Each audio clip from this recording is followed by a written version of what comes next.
It's your boy Basement Boxing Talk coming to you live from Clutch Radio. And we're gonna get started here in a few seconds.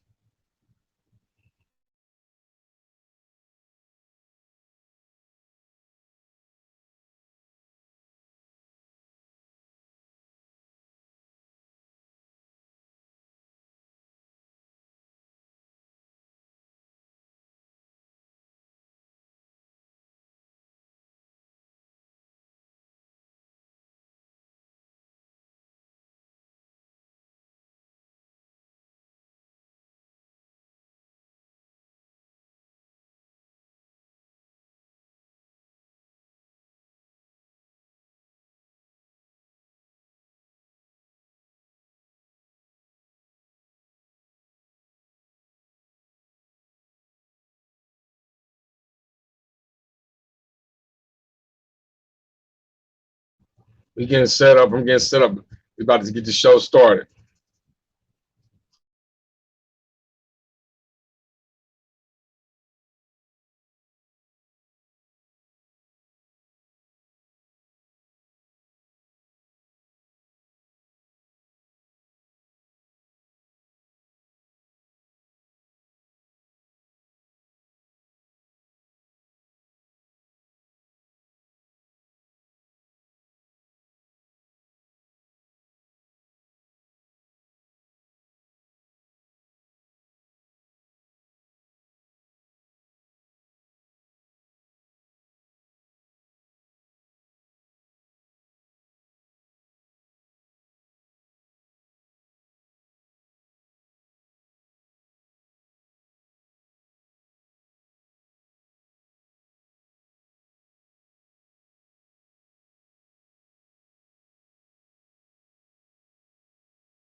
Here we go.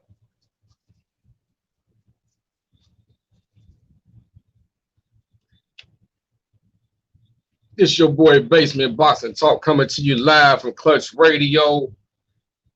We back in the building as always every Saturday. I hope everybody's weekend is doing great. We're going to get this intro started and get this show started. He say, Basement Boxing Talk, you know I'm a warrior, right? Fuck that, I'm a champion. Basement Boxing Talk, left, right, jab in the hook, better protect your jaw. 12 rounds if you can last, better protect your fall. I got hits like Mayweather, you hit that round of applause. No question, the problem solved. Basement Boxing Talk, left, right, jab in the hook, better protect your jaw. 12 rounds if you can last, better protect your fall. I got hits like Mayweather, you hit that round of applause. No question, the problem solved. I'm feeling cocky, I hit a thing to beat the ring and boof up like I'm Rocky. ASAP, any opponent think they can stop me. I stay strapped, chop, tryna learn my moves so you can copy. You gotta give it your all. Gotta give it your all. When you're back against the wall. When you're back against the wall. When you the one people call. When you the one people call. To keep greatness involved. To keep greatness involved. Basement, boxer talk. Left, right, jab in the hook. Better protect your jaw. 12 rounds if you can last. Better protect your fall. I got hits like Mayweather. You hear that round of applause. No question, the problem solved. Basement, boxer talk. Left, right, jab in the hook. Better protect your jaw. 12 rounds if you can last. Better protect your fall. I got hits like Mayweather. You hear that round of applause. No question, the problem solved.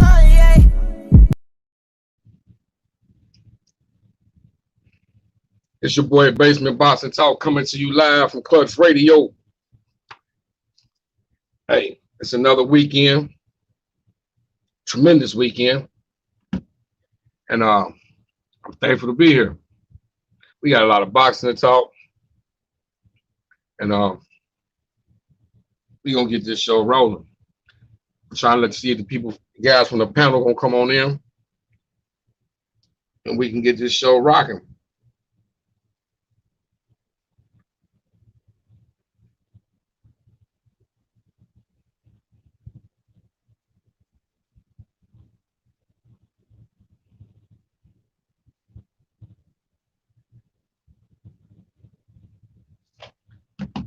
Yes. We're gonna get this show rocking here in a hot second. It's cool. Well, we got get people started on the topics that we got going on for the day. We got a few topics going on for the day. If you guys ran the thumbnail on for the YouTube channel,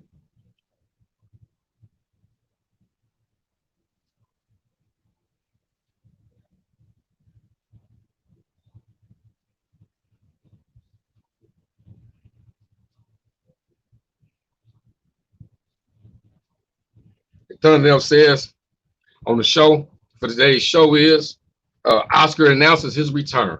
The thumbnail says on the show, Oscar announces his return. We're gonna talk about Spence versus Ugas. And we also gonna talk about where Shawn Porter stands in boxing, especially at the welterweight division with all the things that's going on in boxing. This is your boy Basement. And usually I have a panel up. I don't know if the guys running late. I don't know what's going on. But we got fights tonight too on the zone. We got fights here on the zone. And it's gonna be tremendous night. Actually, the fights on the zone, I think they should be starting probably soon. They should be starting real soon. Let me check.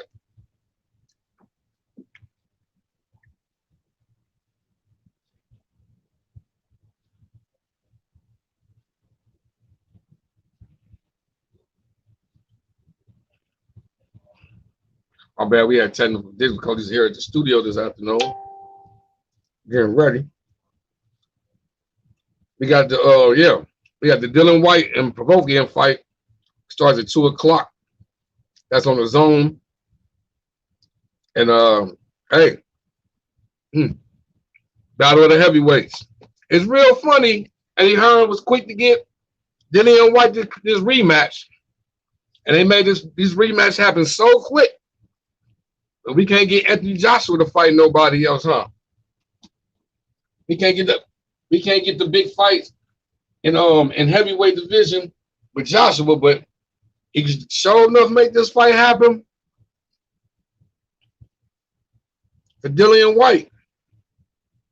I didn't get to watch the weigh-in, but I seen a little bit of it. And Dillian White came in, trimmer, slimmer. And I went back and watched the first fight. And Dylan, he was handling his business. He was handling his business. He had dropped the guy a couple times. And I think Dillian thought he had the fight in the bag and left his chin open. Got hit with an uppercut. And that was it. That was lights out. It was lights out. But they quick to make this rematch. And it should be going down here in a minute.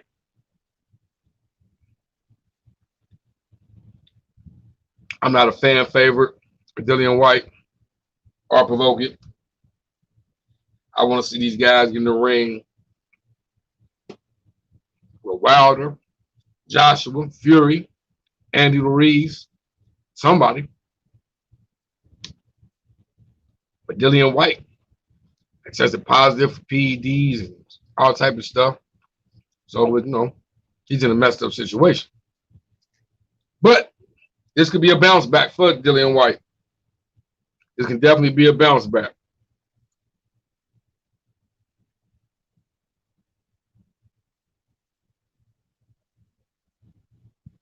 Definitely could be a bounce back. Hey, we're going to talk about your boy, Oscar De La Hoya, said he's coming back out of retirement. And he announced it on Thriller. And this is crazy. It's crazy. It hit everybody by shock.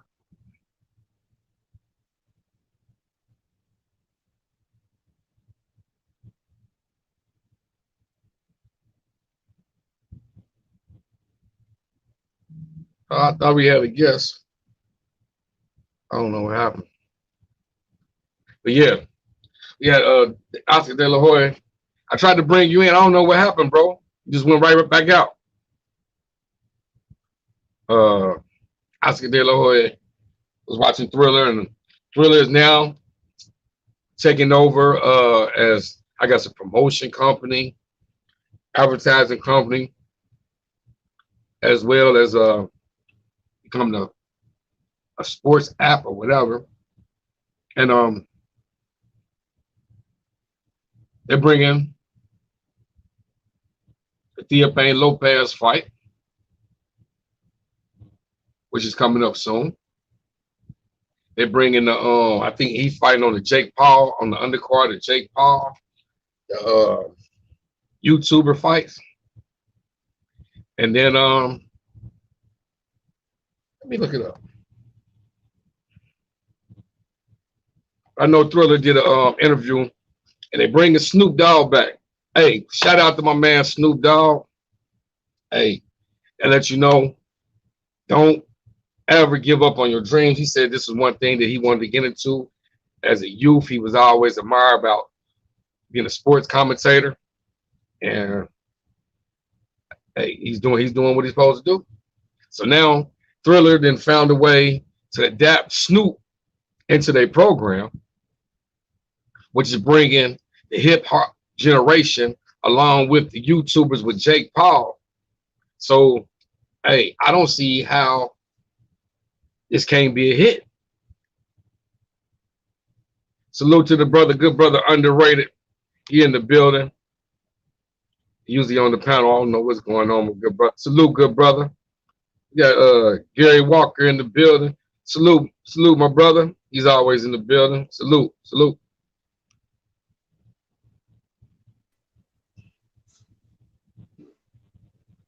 We got one of the guests who always on the panel here.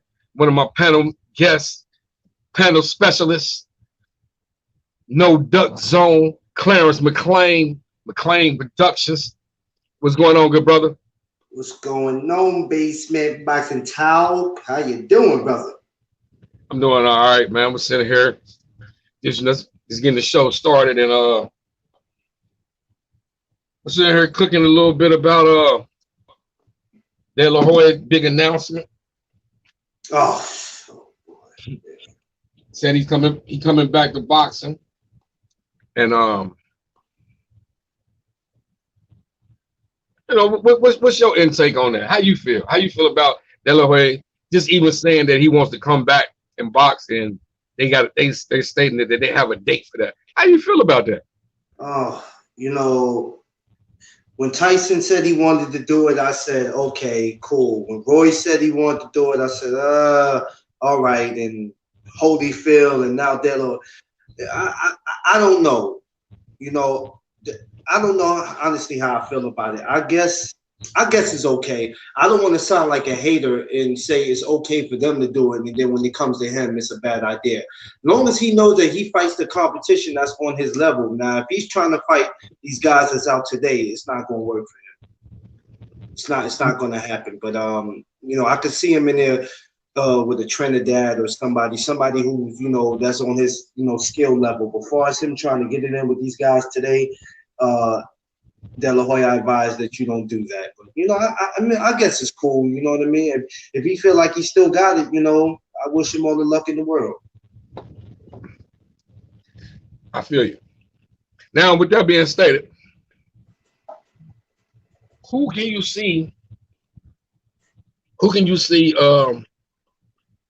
De La Hoya fight?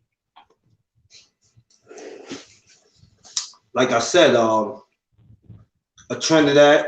I could see a Ricardo Mayorga. If Ricardo's still up for it. Even somebody like a Fernando Vargas, but I don't know. Fernando done got kind of big, so I don't know. He's big in weight. Yeah, he didn't got real big, bro. He didn't got big, so that right there might be out. I'm not gonna lie. Hell, I would love to see him and Shane get it in one more time. But being that that's his golden boy partner, anybody like Shane or Bernard, that's gonna be out. So not to cut you out, Black Star, they won't. Some reason is not letting you come in. I do not know what's going on, brother. It's he's having a hard time getting on. Yeah, it keeps saying that his mic ain't hooked up or something. His mic ain't something about his mic. Every time he come in, I try to bring him in. His mic and camera's off somehow or another. Oh, he got to get that. I don't know. It's not letting me bring him up. Oh man, is this phone even? Is this thing charged? Because he said he wouldn't be able to stay on if his phone wasn't charged. I hope his phone is good. Yeah, I think that got to be what it is, because it lets you come straight in. Well, he said it before. It wouldn't let him stay on if it wasn't charged. Oh. Yeah. So, what do you think about this? And I know this is. I'm just throwing this out there. We just talking because we know this is definitely not about to happen. But would you like to see maybe perhaps an exhibition between De La Hoya and Floyd Mayweather again? I don't. I'll take that over him fighting one of the YouTubers. But as much as they don't like each other, I don't know if that would happen. But it sure would be good. And if it was pay-per-view, I'll tell you what, I'll sure pay to see it. I didn't even think of Floyd. Because I know they can't they really don't like each other personally. But that would be cool though. If that was to happen, I'll pay for that before I pay to see Floyd fight one of these YouTubers. Yes, sir. Me too. Me too. That'll be a good one. I think that would probably be one of the best things for De La Hoya. That'll be a real money attractor. But yeah. But one thing we know, it's far-fetched because Mayweather would never let Oscar De La Hoya announce it before him. So we know one thing for sure: De La Hoya would not be fighting Mayweather. Facts. But you see, there's a pattern to it. It's sad that And it's not sad, but then again, it is. We have a lot of great talent in boxing today, past, present, future.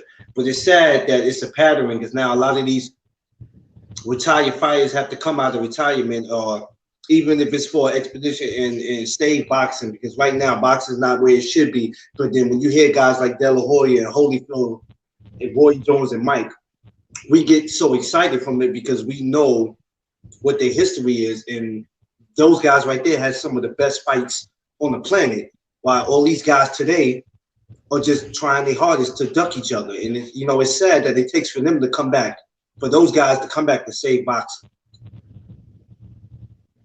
Right. Yes, sir. I agree with you. So it's safe to say that Thriller is maybe they winning. Is it safe to say that?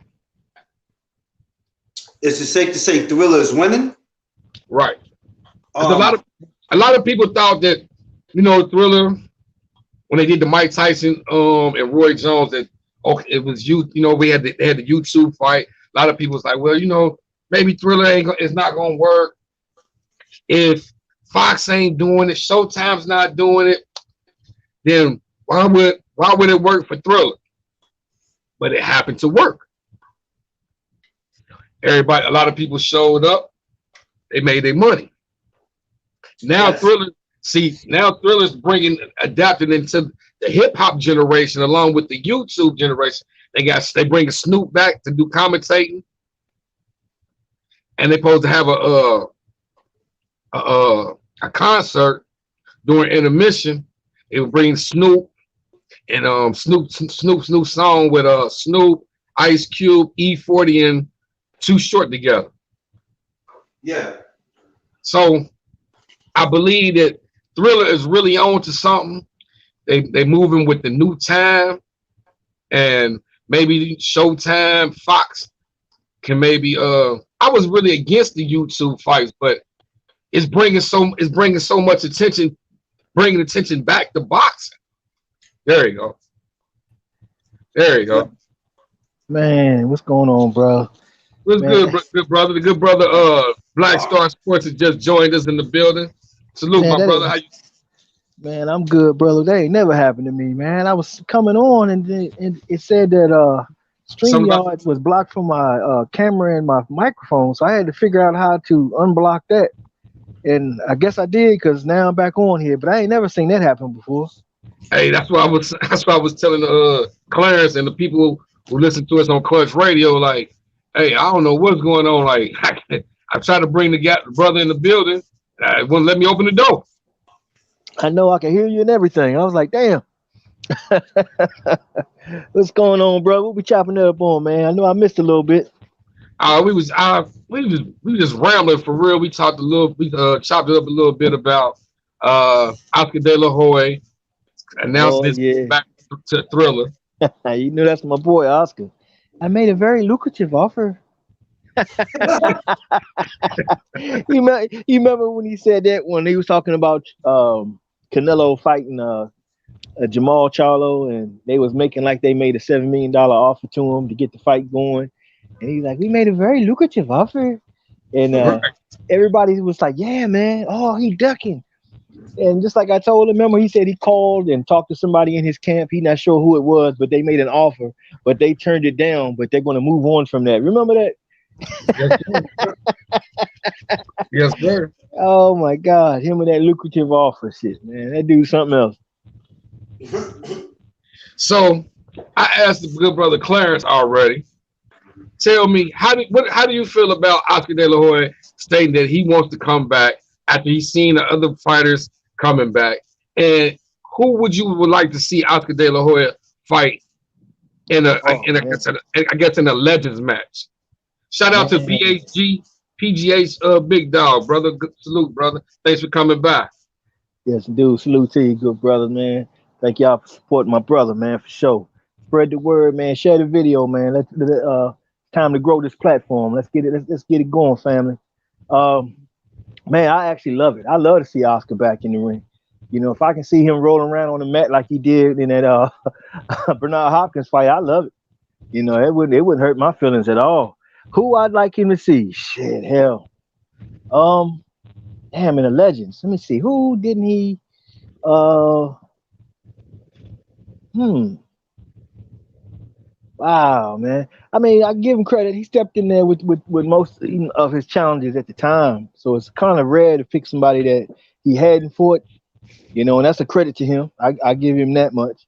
Even though like I say, I'm no big fan of his, but Not to cut you I off. guess, Not yeah, to cut you off. Just take into consideration yeah, somebody got to still be at least able to get in fighting shape. yeah, Because yeah, we've been seeing that the doctor did not clear Antonio Tarver to fight for the fight that he yeah. got coming up in Atlanta. So take that in consideration when you saying who you would rather want Oscar De La Hoya to come back and fight in the Legends fight. Now, what I want at what weight though? Do we know what weight he's going to compete at yet? Or because I know he not in.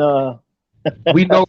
Okay, listen to this. We know Oscar De La Hoya is not in tremendous shape. So let's make the weight at let's make the weight about 165. Okay, Roy Jones. You Yeah, think that's you think Roy Jones can get down to 165? probably so. Probably so.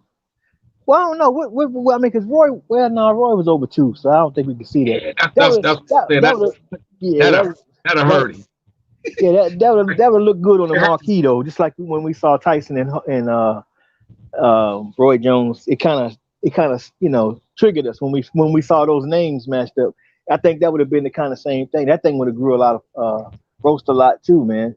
Um, wow, I'm not sure now, man. You got me kind of befuddled now because I don't know what these guys are looking like now as they walking around now. Um, Well, hmm. Maybe Felix Trinidad. okay, there you go. That's crazy because ain't that what you said, Clarence? Yes, sir. Oh yeah. Oh That's man. that's I, one that he said. I said that either Shane and Bernard would be nice, but the problem is with that is, they both on the same team, so that's not gonna happen. But you know what? I'm gonna scratch that. I'm gonna throw another name out there. Only for the simple fact is they ought to take this and use this in conjunction to helping out some of these other fighters who's had a little harder way in life after their fight game. Let's take William Joppy and throw William Joppy in there with him. Woo! Oh, okay. You ain't playing fair, Black Star. Oh, You're not playing fair. Yeah, we'll put William Joppy in there, give him a chance to make some money, man, and the sport give back something to them because to me these fights it's not about authenticity or anything like that, man. And like I stated before with Roy Jones and Mike Tyson, man, that was a scripted fight in my opinion, man. But I'm not going to put no negative tones on it because I thought it was entertaining just because we got to see those two guys in the rings together, man. That was always a fantasy fight, and fights like that, and the way some of these fighters are ending up after their careers, after they gave so much to the sport, man. And here you got William Joppy, he's a 2-3 time world champion, who's out here in the world, man. He driving a bus, man. Get this guy a chance to get some of it, something back from all his years and everything going there. Win, lose, or draw, however it turn out, man. At least it benefits that man's life moving forward, and he can live with some luxury his days out. The sport owes that to these guys that went out there and did that, man. So I like that. I like that idea, and I hope there's something like that come about. and you know what? You just touched on a great point, my brother. And that was something that I wasn't even taking into consideration when I was asking you, brother, just the questions that I asked. I didn't take that into consideration because when after Clarence made his comment, and I came back, I said, okay, well, what about Floyd? And I said that'll bring the people out. But then you just made me look at it a whole different perspective. Like this is what we call legends match, legend Yeah, boxing. yeah, And I think they should do, but like you said, it should be about giving back to some of the boxers who are not financially up to par as to hmm where they should be at. Yeah, Because get like Antoine Eccles back out there. Get Michael Nunn back out there. Get these guys a spotlight to go out there and at the same time you can educate these casuals about a lot of the great fighters of the past that they might not know. They might say, "Who these old guys?" Okay, go look him up. You know what I'm saying? They can increase their knowledge of the sport by seeing that. And then they can gain a better assessment of what they're looking at today. Because most of the fight fans today are just casuals anyway. Unfortunately, man, the hardcore fans, we stay on here going back and forth all day long about it, but these casuals need to be educated so they can better, they can help us better represent the sport moving forward. Because if they just looking at it, topically, it's never going to benefit the sport. You got to be into the sport to really advance it, and that's what's lacking today. And these guys like that are out here, these guys walk among us every day, man. You could pass Antoine Eccles on the street. You could pass Sean Bay Mitchell. You could pass William Jaffe. You wouldn't. They regular people walking around you now, but these guys were world champions, man. And World champions. might I add too, when you look at somebody too like a Kevin Kelly or Tim Witherspoon, Exactly. look at these guys. Exactly. Exactly. Great candidates, both all of them. Any of these guys in a fight with anybody, I'm definitely interested and I'm definitely going to watch it and I will support it because knowing what these guys is given to the sport and what they have achieved in the sport and what the sport has pretty much left them with because you had all of the higher echelon taking advantage of these guys in the end. And part of it from some of their own folly because they spent a lot of their money and they lived their good life thinking it would last forever and it didn't. But still, at the same time, man, these guys are owed something better. They should have adequate health care, at least the funds to be able to take care of themselves and their families, man. I've seen something, I'm not going to mention what champ, but I seen him going back and forth on Facebook with his own children about, and it's about finances that they judge their father, and their father is a world champion. You know what I'm saying? Give this man an opportunity to have some fun so he can right that wrong and correct that mentality in their child so they can at least gain their children back in the right sense. You know what I'm saying? It's going to help their lives out in more than one way. And I don't mind spending whatever price they put on. If they put $100 on the damn ticket and they got 3 or 4 fights in there like that, man, I'm watching all 4 of them. I'm gonna support it to the full because that's needed to happen, man. And fight fans ought to be more than happy to participate in that. yes, sir. Yes, sir. And that just make that make the legends fight look real totally different. Yeah. Well, because I mean, it's one. It's good for like when we saw Roy Jones' name and we saw Mike Tyson, everybody got excited because those are 2 huge guys. And we used to sit around drinking beer talking about that, man. What if them 2 fought? We know that they were in different weight classes. And we never thought that would ever be something that you could see. So just the fact of knowing that you could see them 2 guys standing in the ring just sent shockwaves throughout boxing. That's why it did so well, man. It didn't shock me that it did. And I'm glad that it did. But I don't think it was an authentic fight. And it shouldn't have to be. Because I think these guys earned the right. It should be some WWE type shit going on. Yeah, script the fight, make both guys look good. Both guys got a belt at the end. Come on, man. That's what it was. But I ain't complaining, and I wouldn't complain because it still was entertaining. Because we got to see bits and pieces of what could be, Right.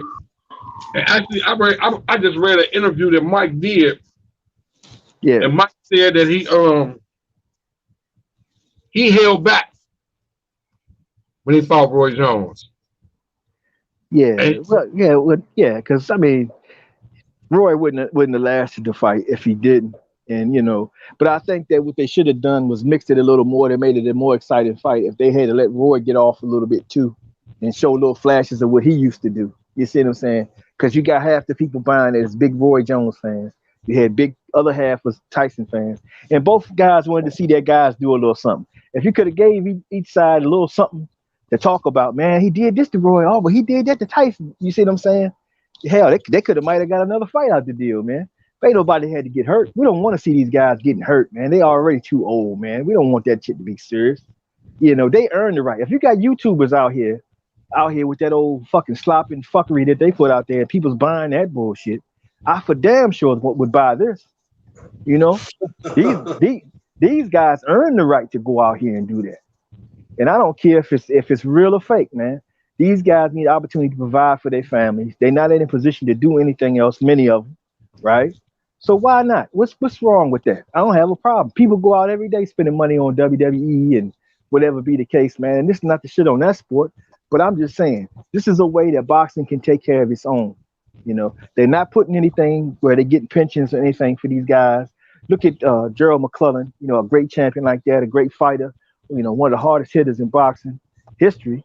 And you know, he turns out a certain way in his life, man. And he, you know, and it's sad to see it come to that degree. It always should be some buffer there to where even if the fighter has a tragic end like that, he's able to at least provide for his family, man. You know, because it's all about them providing for their. That's what they put themselves on the line for. Man. And if nothing else, boxing should take care of the families and the health of the fighters, man. So where they have insurance and stuff like that, to where they can take care of themselves, that you know, the rest of their life. And this right here can generate millions and millions of dollars. Hell, if you want to throw a YouTube guy in at the end of that, go ahead, feel free, you know. But don't give them top dollar. You know, they YouTube guys. You know what I'm saying? Give the money to the fighters. That's what I say. Salute to the good brother Mike 202 in the building. Salute, my brother. Salute, Mike. What's going on, my brother? What's up, bro? That's my man right there. And I agree totally with you, Black Star. Yeah, man. I hope that somebody hears that, man, and passes that along, and somebody high and mighty enough can take advantage of that. That's something Don King should get into, really. I mean, what's it going to hurt him? You know, he's trying to gain a little notoriety for the couple little fighters he got. Throw them guys in the middle of that. You know what I'm saying? That might could bring him back into the sport. You know, for all the wrong shit that he's done to so many fighters, he can make it up with some of them too. He can call him up. He can call good brother Peter McNeely up. Say, hey, Pete, look, man, I'm gonna set you up for a fight down here. Blah blah. We're gonna pay you X amount of this and that. You know what I'm saying? Hell, I'm supporting it. You know, and many hardcore fight fans should feel the same exact way, man. And we shouldn't have any problem participating in that. If they want to charge us $45 for that, man, hell, I no problem, no problem. Give us a fight card and disperse it how you will, man. And pay-per-view, definitely. Hell, I wouldn't even mind buying a ticket to go see it live. Hell, you get a chance to meet these legends after that, take pictures or such, and they can even charge you for that. You can meet us later on, get an autograph, charge us $10, $15, $20 for an autograph, $50 for a picture. You know what I'm saying? Let them make some side money on their own. It's just their money. You know, you don't got to have, promoters cut you, get your money off the top and sit your ass down and let these guys get this bread, man. It's a little kickback to the sport and the history and everything. Attract more fighters in the future if there's something like this in place. A lot of guys are saying, well, hell, shit, I'd rather go do this, man, because if I do that, I could end up this way. But if I do this is smarter. But if you got that safety net, well, so I really do love this. So, shit, if I do this, I can fall back on this because that can happen. And then I still could possibly in the end. You know what I'm saying? So, hey, why not, man? We are already losing fighters to the NBA and football right now. A lot of Deontay Wilder is out there catching passes and shit. You know what I'm saying? So that would be a great step in the right direction for the sport of boxing, man. And I love to see it because I enjoyed the Roy Jones, Mike Tyson situation. And I can look at the fight and tell certain things, because they're friends too. He didn't really want to hurt Roy. Roy didn't really want to hurt him. But, he didn't want his image destroyed, and neither did Mike Tyson. So they had to go a certain way. And you notice they went the distance. And then all of a sudden, WBC has not one, but 2 titles readily made at the end. Come on now. It was scripted, but that's fine. And it should be that way. It shouldn't be 100%. But I like to see flashes from both guys. What this guy did good, what that guy did good. It's like you're getting a history lesson.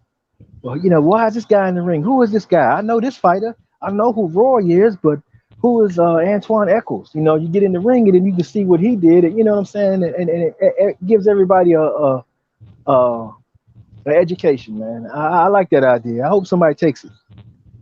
Yeah. Well, it might already be in the works, though. I don't want to act like it's mine, but I really do like that idea. Me too. That's giving back to the sport, and like you say, giving back to the fighters who, like you say, fought their hearts out and made boxing what boxing is today, and don't get the recognition. Like you say, a lot of these fighters that fought in the past, they were fighting fights, and hell, they weren't making no type of money that these guys are seeing right now. Exactly. and a lot of them have like not-for-profit organizations where they do a lot of giving back to the youth. They training a lot of up-and-coming fighters. They go around to all these amateur bouts and stuff like that. So they're doing a lot of things to benefit the sport of boxing, but boxing has to also give back to these people because these, just like we talk to these former champions, Freddie Pendleton, Marlon Starling, and just to name a few, they all say the same thing. The old school trainers, which were not just trainers but coaches, is pretty much fading out. We don't have those guys like we used to have anymore, and that's Right. sad. And we need to encourage that, get back into the sweet science, and reestablishing that amongst the youth. Even boxing itself is trying to take everything and dumb it down and make it knock 'em sock 'em robots. But it takes less skill to fight that way. When I hear people talking, see that, well, we'll get to this in a little bit, but matter of fact, I'll stop right here. I'll pick up on it after a while because I know we're going to get into something in a little bit. I don't want to get there yet. Go ahead and cook. Go ahead and cook. You cooking? Go ahead, cook. Yeah, go ahead, bro. Well, just like when I saw Canelo Alvarez on Mike Tyson's podcast, and Right. nobody talking about this, but I did do a video about it. I had to because it pissed me the fuck off. It really did. I didn't like the way that Canelo Alvarez responded when Mike Tyson was talking about Salvador Sanchez. Salvador Sanchez is one of my all-time favorite fighters, man. To me, he is the Mexican Sugar Ray Robinson, in my opinion. And for Right. this guy who's supposed to be so Mexican and so pro-Mexican, I'm not going to fight a Mexican. I'm not going to this and that. You give props to Julio Chavez. Okay, I agree with you. Eric Morales and Marco Antonio Barrero. Okay, I get all that. But to me, the best out of all of them was Salvador Sanchez. And for you to have a slight not so much. I could have slapped the shit out of Canelo. That's how I felt. That's how I felt about it. And it's shocking to me that in the realm of boxing, nobody else is saying the same shit because you can see Mike Tyson tell him, "Hey man, he fought Azuma Nelson. He's trying to explain to him why this guy is so great." And he's like, man, mm-hmm. And I'm like, man, if we're going to go skill for skill, like I just said, the skill of boxing is fading without those old school trainers. They want everything rock'em sock'em robots. Rock'em sock'em robots is what Canelo Alvarez does. He's not a guy that's out here in the sweet science. Salvador Sanchez could fight that style. Plus, he could take it over and he could box you from a distance. He could fight you mid-range. He could get in there and brawl with you. Whatever you want to do. Salvador Sanchez got you covered, buddy. And you got a fucking fight on your hands. Canelo's not that way. He don't even have no fucking feet. And you sitting there, you making gestures like that about the great Salvador Sanchez. Man, get him the fuck out of my face, man. Fuck Canelo. Fuck Canelo. I say it again. I don't give a goddamn. MXBC kiss my ass. That's how I feel with it. Fuck that. He could not last 4 rounds with him.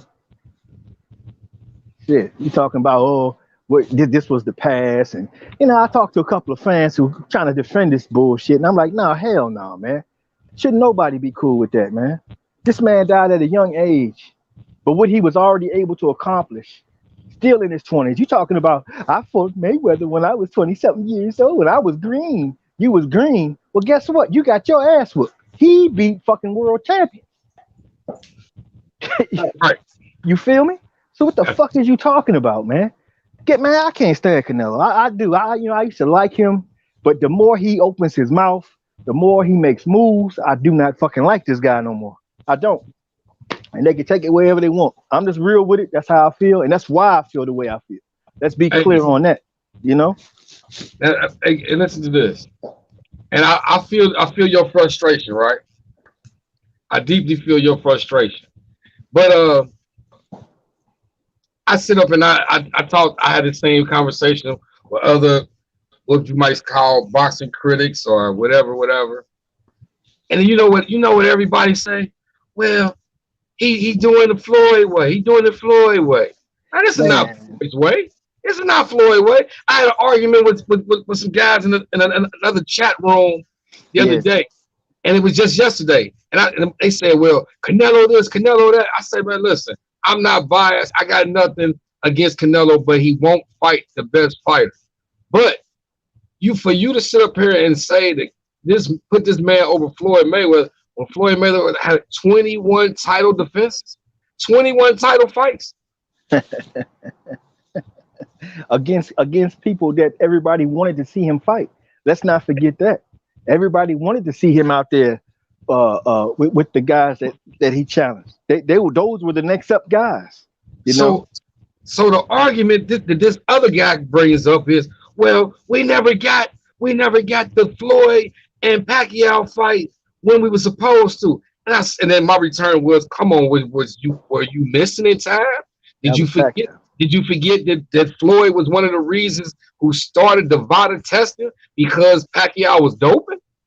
Mm-hmm. And Pacquiao was the one who refused, and that's what held up the damn fight. But let me say this though. Yeah. For 5 years, the man did not want to sit up here and pee clean. Yeah. And there's still rumors about him being dirty. I mean, Paulie Malignaggi still insists that something ain't right with him. But here's my thing. They always want to use Mayweather as the go-to guy. Let me let y'all know something. I don't like Floyd Mayweather. I could give the fuck about Floyd Mayweather. This coon ass motherfucker here ain't got no respect of mine. He was a great fighter in the ring. He did what he had to do, but don't get it twisted. He ain't getting no passes over here. But you can't keep using everything that this man does to excuse what that man does. You be your own man. Don't y'all say, why is Jamal chasing him so heavy? Why don't he build his own legacy? Ain't that what they say? Why all of a sudden now it's okay for him to copy everything that Floyd did, if that's the case? You see what I'm saying? You see the double standard there? Let's keep the shit a buck. Fight the best damn fighters out there. You know, he should have been for Jamal Charlo. You ducked both of the Charlos, not just one. We always talk about Jamal, but you were supposed to fight JaVale first in Houston. Let's talk. Anybody want to talk about that part? No, right. They don't. And then and now everybody's talking about, oh, Jamal, he ducking David Benavidez. Well, who ducked him first? Huh? Who ducked him first? And who always got help to duck to protect his image? You know, he calls his buddy in the WBC, Mauricio. He had no interest in 168 as long as David Benavidez was the champ there. As soon as David Benavidez lost that belt the same fucking day, same hour, they didn't even get through telling people that he lost the belt when they start to tell us that Canelo's coming for the belt. Did anybody remember this? It was the same exact day. That's how fast he made a phone call to plead to his buddy about his plan to go through 168. And then his buddies automatically tell David Benavidez, we need you to go fight 175. We'll give you a title shot at 175 off the rip. Anybody miss that? I ain't miss it. Look at that shit. That is man, come on, bro. What you ducking and you got an infrastructure that helps you duck. I mean, here we go with this franchise shit, which is the absolute duck belt. They need to put Daffy Duck on that motherfucker. That's how fucking ridiculous. Anybody who has a franchise belt need to go some fucking way. And man, I ain't even gonna continue that sentence. But that it kills me, man. You know, just blatant, just legalizing this duck for certain fighters against certain other fighters. You know, and they just did that for Estrada. He just petitioned for it. All of a sudden, they gave it to him now. Now he did it. You know, he's trying to duck that damn Chocolatito smoke. Because Chocolatito beat him like a drum. But, you know, they're going to cover it up for him. For whatever reason, Estrada has to be a star. I don't get it. But that's what they push. And we talked about that before. And I'm telling you, and my opinion is the reason why they're trying to push Estrada is because Chocolatito is on his way out. Yeah. And he's up there. Chocolatito got, 50-something fights already? Yeah. Yeah, they definitely, you know, but they always keep him in the top 10 pound for pound. He don't deserve that. He don't deserve that at all. But they keep him in there. But you got Tank out. You talking about Estrada? Yeah. It's because I mean, you know, it's politics into the sport. But my way of thinking is they got to push the next fighter, because you got to think Chocolatito ran that division, lower division, so long. Yeah. So without Chocolatito, who would we be talking about in boxing down there in that weight division? but they still won't fight my boy Rigo. Rigo's still around. They won't talk about him though. No. Rigo will accommodate them at any weight they want to go to. You see what he did to Chocolatito? He ended that shit. So they still holding that against him, and it's sad, man. But like we was talking the other day, bro. And this is something I, starting to see more and more, and it's really sad to the sport of boxing, man. You got guys out here like Punch Drunk who out here trying to instigate racist wars over shit and talking about how black people and this and that, and we prejudice against Latinos and shit. I'm like, what the fuck is this dumbass talking about, right? But then when you look at the sport of boxing and you see certain ones get favoritism over other guys more than others. They get a better ride than the black fighter does. Shit, it's already assumed that fucking Andy Ruiz is a pay-per-view star. Based Right. on what? Based on what? Because they say he has the Latino fan base, right? They get Right. they get respect for their support of the sport of boxing, and that's fine. But my problem comes in when they act like black fight fans don't exist.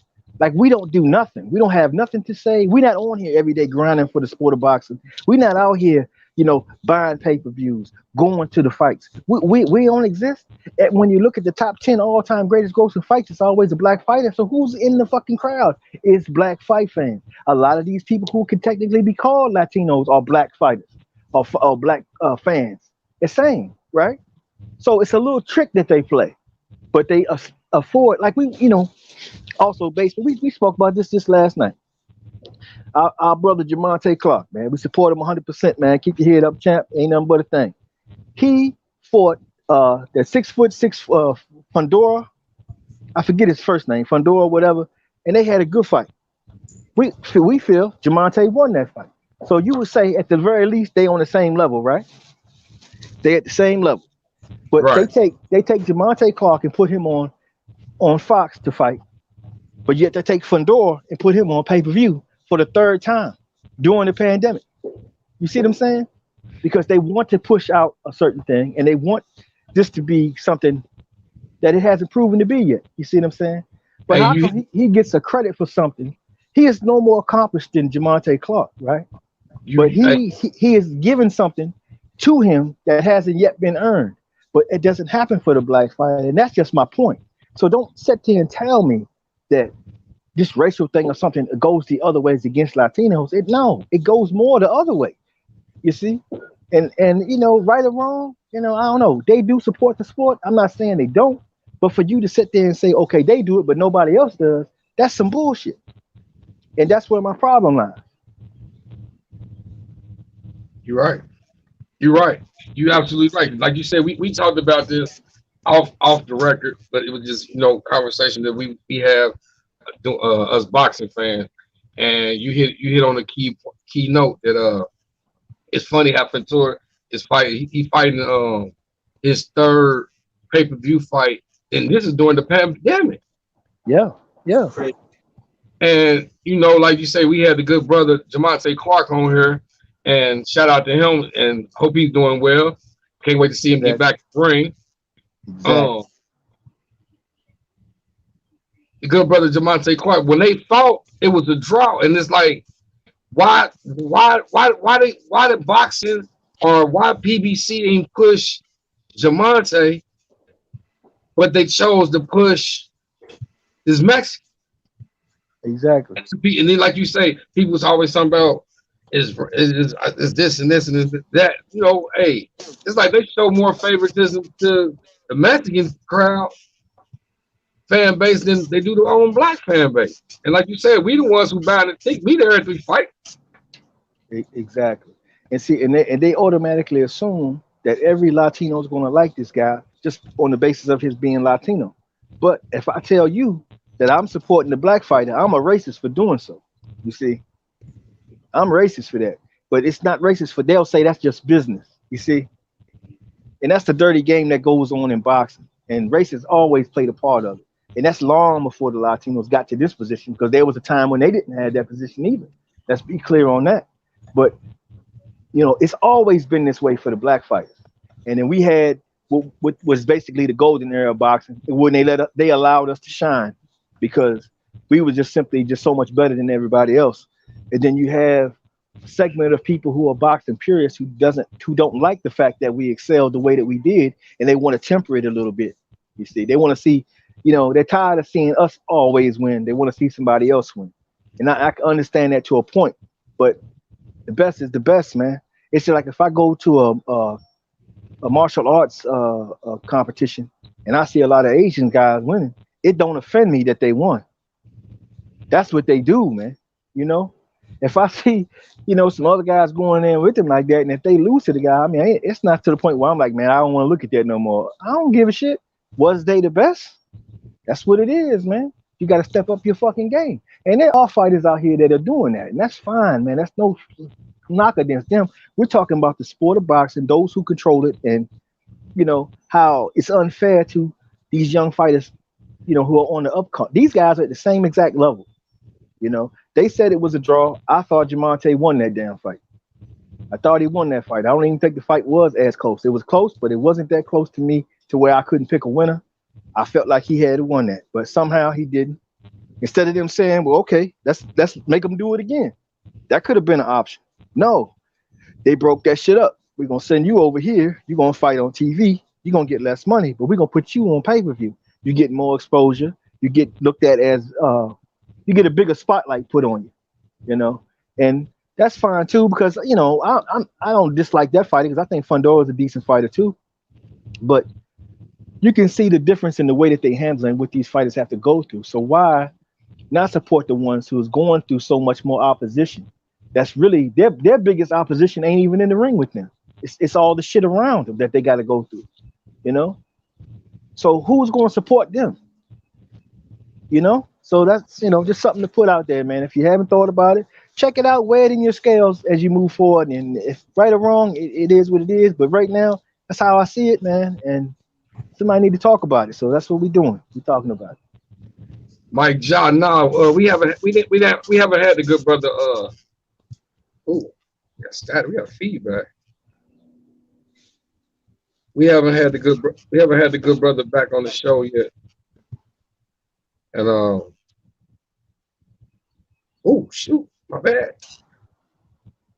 I don't know what happened to Clarence. Clarence, come back. Oh, he might have dropped or something there. I might have hit the wrong button. I'm over here I was trying to hear. You hear feedback? Oh, the feedback? Oh, you hear some feedback? I hear just a little bit. It's not that bad though. See, I'm here in the studio. Sometimes I'll be getting feedback. I might have hit the wrong button. Clarence, come on back, brother.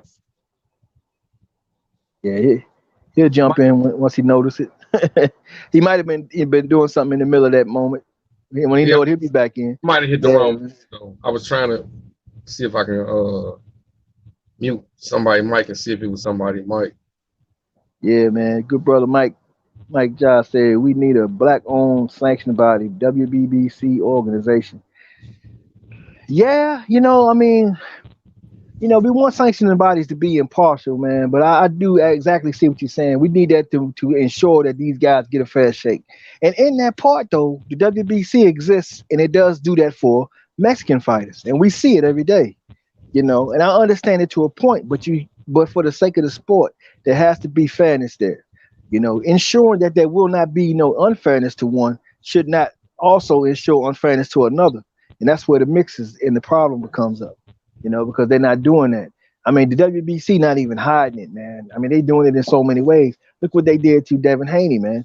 But, I give him credit for one thing. They're kind of trying to make it right a little bit because Ryan Garcia, that we going into another subject, but hey, Ryan Garcia talked so much smack, all throughout 2020, clout chasing king as he is. And it got to a point where they said, man, you got to put up a shut up. They gave Devin Haney 2 mandatories to fight, Linares and Fortuna. And he was going to have to fight them both back to back. And he tried to negotiate with Fortuna. Fortuna backed his punk ass out for whatever reason.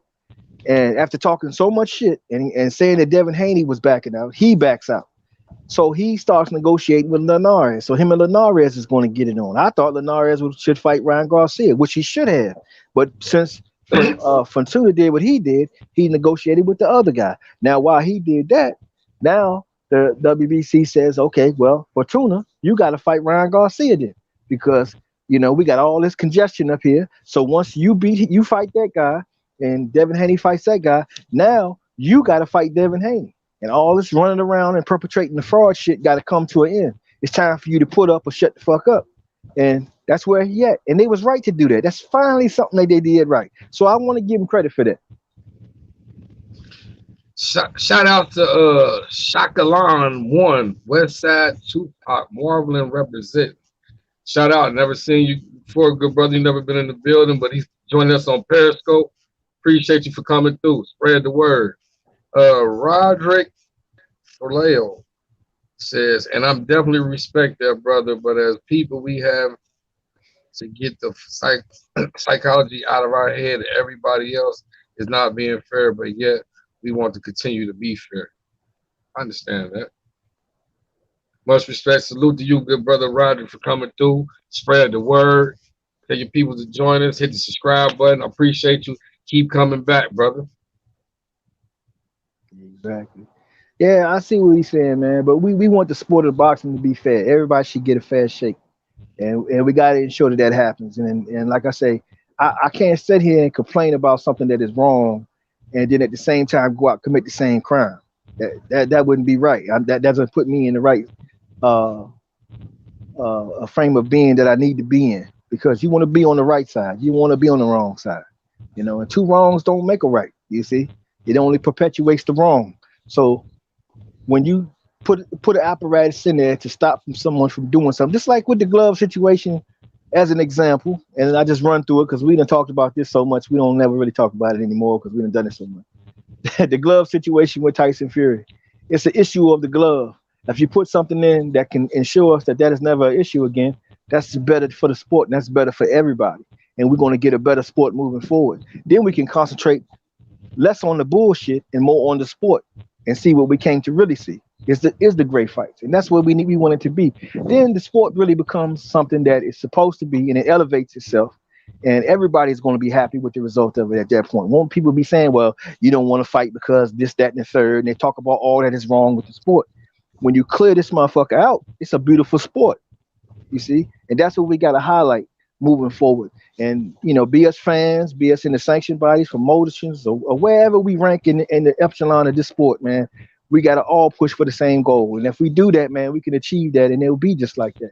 There was a time when you had the mob that was running recklessly all through the sport, and you had fixed fights, and you had all that, that has to be cleaned out, So we just want a pure sport that we can sit around and we can talk about, man, drink beer, talk trash, you know what I'm saying? Put our little nickels down or whatever, however you want to bet on such and things, or, and have some fun with it. Yes, sir. I agree.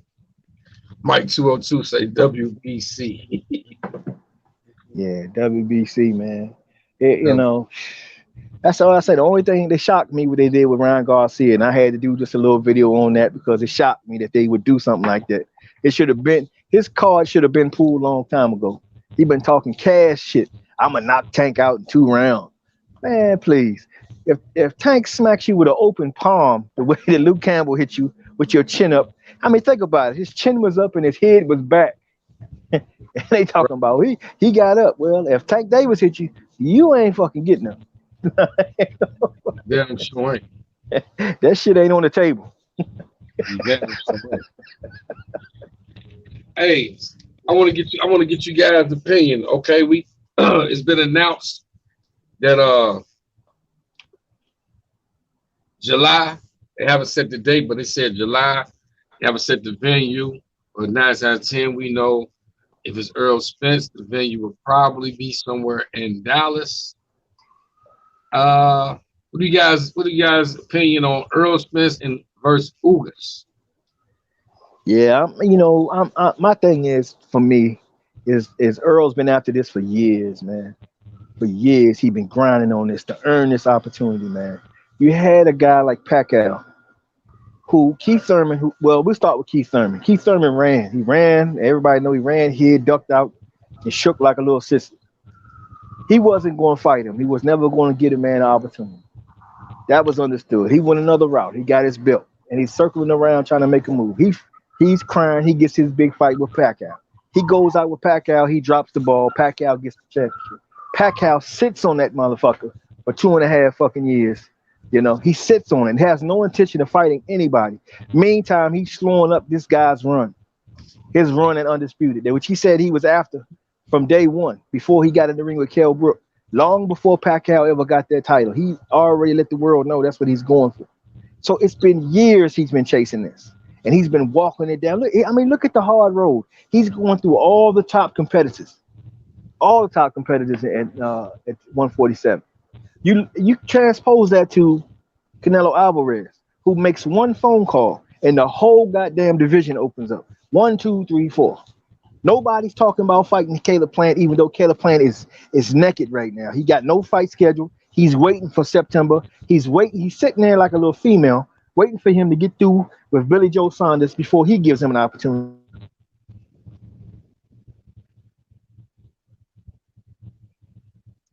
Your brother? Yeah. I think he might have an internet connection. Everybody talking about these two guys fighting each other. But think about this: if either one of those guys, now that Canelo Alvarez come up talking about he wants Undisputed, because he's going to walk right through the division if don't nobody get in there. If they fight Caleb Plant and knock Caleb Plant off, then he has to fight one of those guys that he's afraid of. You see, and what the WBC should have told him when he came in for that title. That's what they should have said off the jump. They should have said it to him, because that's David Benavidez's title. Nobody beat him. It's the second time he had it. He just got through fighting to get it back. He got it back. Okay, that's fine. You want this? Well, okay, you got to fight him. Then if he wins that fight, that adds a little more of credibility to his run. But look how easy. In 1 year, he can go through all 4 titles in 1 year. Imagine it. Now transpose that to Earl. Earl's been doing this for years. He still got 2 belts to go because he can't get these guys in the fucking ring with him. But you got these ignorant ass fucking Bud Crawford fans out here, fucking idiots. I mean, it's just what it is. And a lot of them, bro, I'm cool with some of y'all, man, but come on, man. This shit is idiotic. Man, they talking about Earl is the duck. Earl told everyone. He told him, he told his promoter in 2018, face-to-face, man-to-man, pimp-to-pimp. God damn it, I'm going to go through these motherfuckers. I'm taking everybody's title, and then I'm coming to get your shit. You want to jump the line? Take this fucking 40%. Has he taken the 40% in the fucking 3 years? Hell no. And what has Earl been doing in the meantime, in between time? He's fighting all the top competitors, gathering all the belts. While you sit on a WBO belt, you just sit on it. And it needs to be brought up also about the WBO. The WBO no longer needs to be considered for Undisputed, in my opinion, because they don't have any pressure on that champion to fight anybody. He doesn't have to fight his number 1 ranked challenger. He never has to fight that person. They'll never call it. They will bring, man, I could get into that, but that's the kind of tricky stuff that goes on with the WBO. But what it does is it backlogs the whole division. So if a fighter's goal is to get the Undisputed, that's going to be his greatest opposition, not the guys he get in the ring. And that's what's happening to Errol Spence. He gets Ugas here. He finally get Ugas in the ring because Pacquiao, WBO finally did the right thing and took the belt from him. They elevated him. He gets him in the ring. He's going to have 3. He's going to need 1. And this is the whole thing about what Bud Crawford has done, is hold that 1 belt for this one reason. That's why he won't take on any challenges. It's always going to be a problem because he's waiting for that 1 fight, and that's his cash out. That's his cash out fight right there.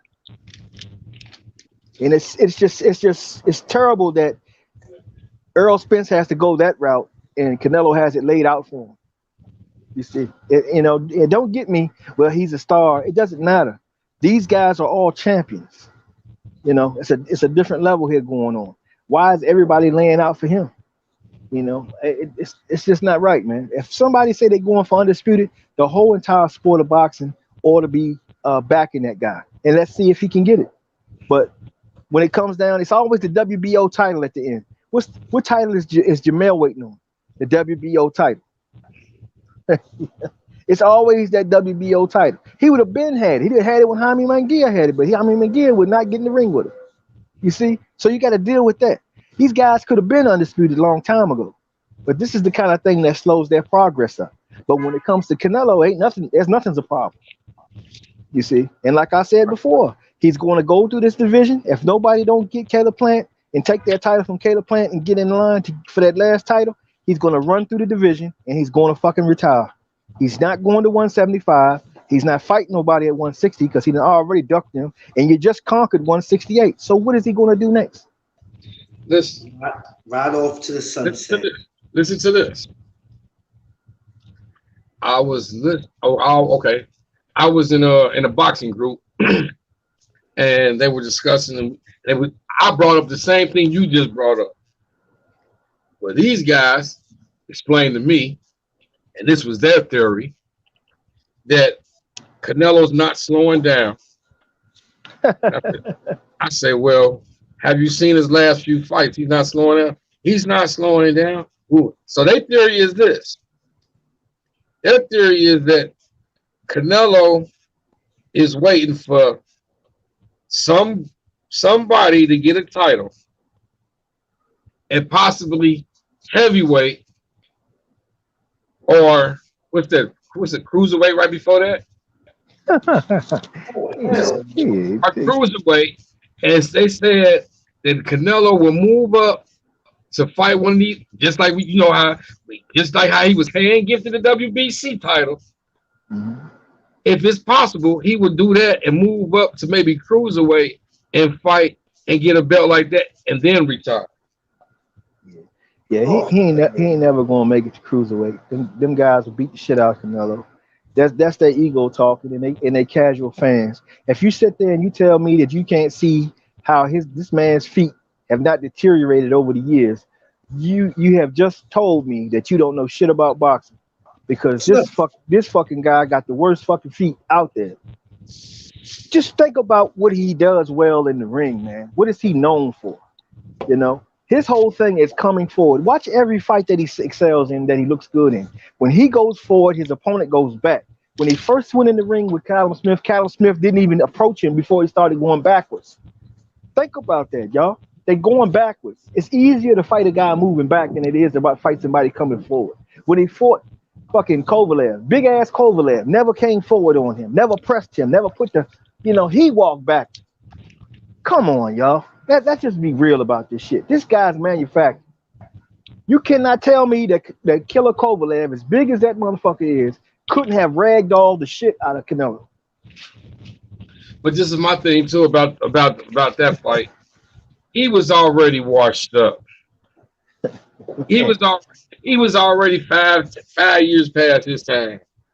Yeah, but he was still bigger, stronger, and he could have used that. That alone could have got him that win. He could have beat Canelo. Wouldn't have been able to last that fight if he had to really fight somebody. He'd have gassed out. He gasses out in the 8th round, throwing punches. So if you pressed him and you got him on his back foot, a place where he's not comfortable, like I said, his feet don't move like they need to move in situations like that. That's why he won't fight guys who are good at that. That's his weakness. And people have known about this for years. It's how he lost. Now think about it. When he was 20-something years old and he fought Floyd Mayweather, that was the youngest, quickest fucking Canelo you're going to get. Exactly. He's not that guy no more. He can't do that shit no more. He got knee braces on and shit. Come on, man. Wake up. I understand you like the guy, but the shit is right in front of you if you want to see it. The moment that somebody comes to him who is big, strong, and comes forward, it doesn't start that running shit and start going backwards. Man, come on, man. That's why he won't get in there with Jamal Charlo, because Jamal Charlo gonna come forward and he gonna wreck him with that jet. Man, please. He gonna work him with that jab. Man, he gonna break him with that damn jab, and then when he hit him with that fucking right hand, when I remember watching Canelo fight Daniel Jacobs, and it was Daniel Jacobs. Daniel Jacobs hit Canelo one time with a nice right hand that knocked his head back, and Canelo looked at him like he wasn't supposed to do that. Did anybody see that and I think that that was strange? But hey, I mean, you in a fight. hey, You don't expect to get hit? hey, Crazy. oh shit. You said that was the hint. Like, hold on, you do the wrong motherfucker punch, motherfucker. Yeah, he looked at him like, man, you ain't supposed to do that. Winston Like, Wolf was good, brother. Salute, salute. Dave, salute to the brother. Salute to you. Understand? Roger talking about you guys make great points. Hey, that's what we try to do right here. We try not to be biased, man. We just try to sit up here and represent good, clean boxing, brother. Man, that's all we want, man. I just don't like when, you know, you have powers that be try to construct something that's not real. You know, if it's real, like Belonga. Belonga's powers seem to be real. He seemed to be doing what he doing. That's fine. As long as it takes like that. But don't start let me see him getting out there and get put into favorable position after favorable position after favorable position. And you don't never see him get tested. I mean, come on, man. Anybody not bored with that? How can you be bored for always seeing a black champion, but you're not bored of seeing the same guy always win without ever being tested? I want to see Canelo get fucking hit upside his fucking head. I want to see him get cut. I want to see an eye get swole. I want to see him overcome some obstacles because he's out here in a real fight. That's what I want to see. Then if he passes that test, then I'll be the first one to come on here and give Canelo all his props. I have no problem doing that. But don't keep feeding me the same bullshit. I'm gonna let you know it's bullshit. Yes, sir. Yes, sir. So with that being said, not that we got a little bit off the topic. Spence and Ugas, Yes, sir. July.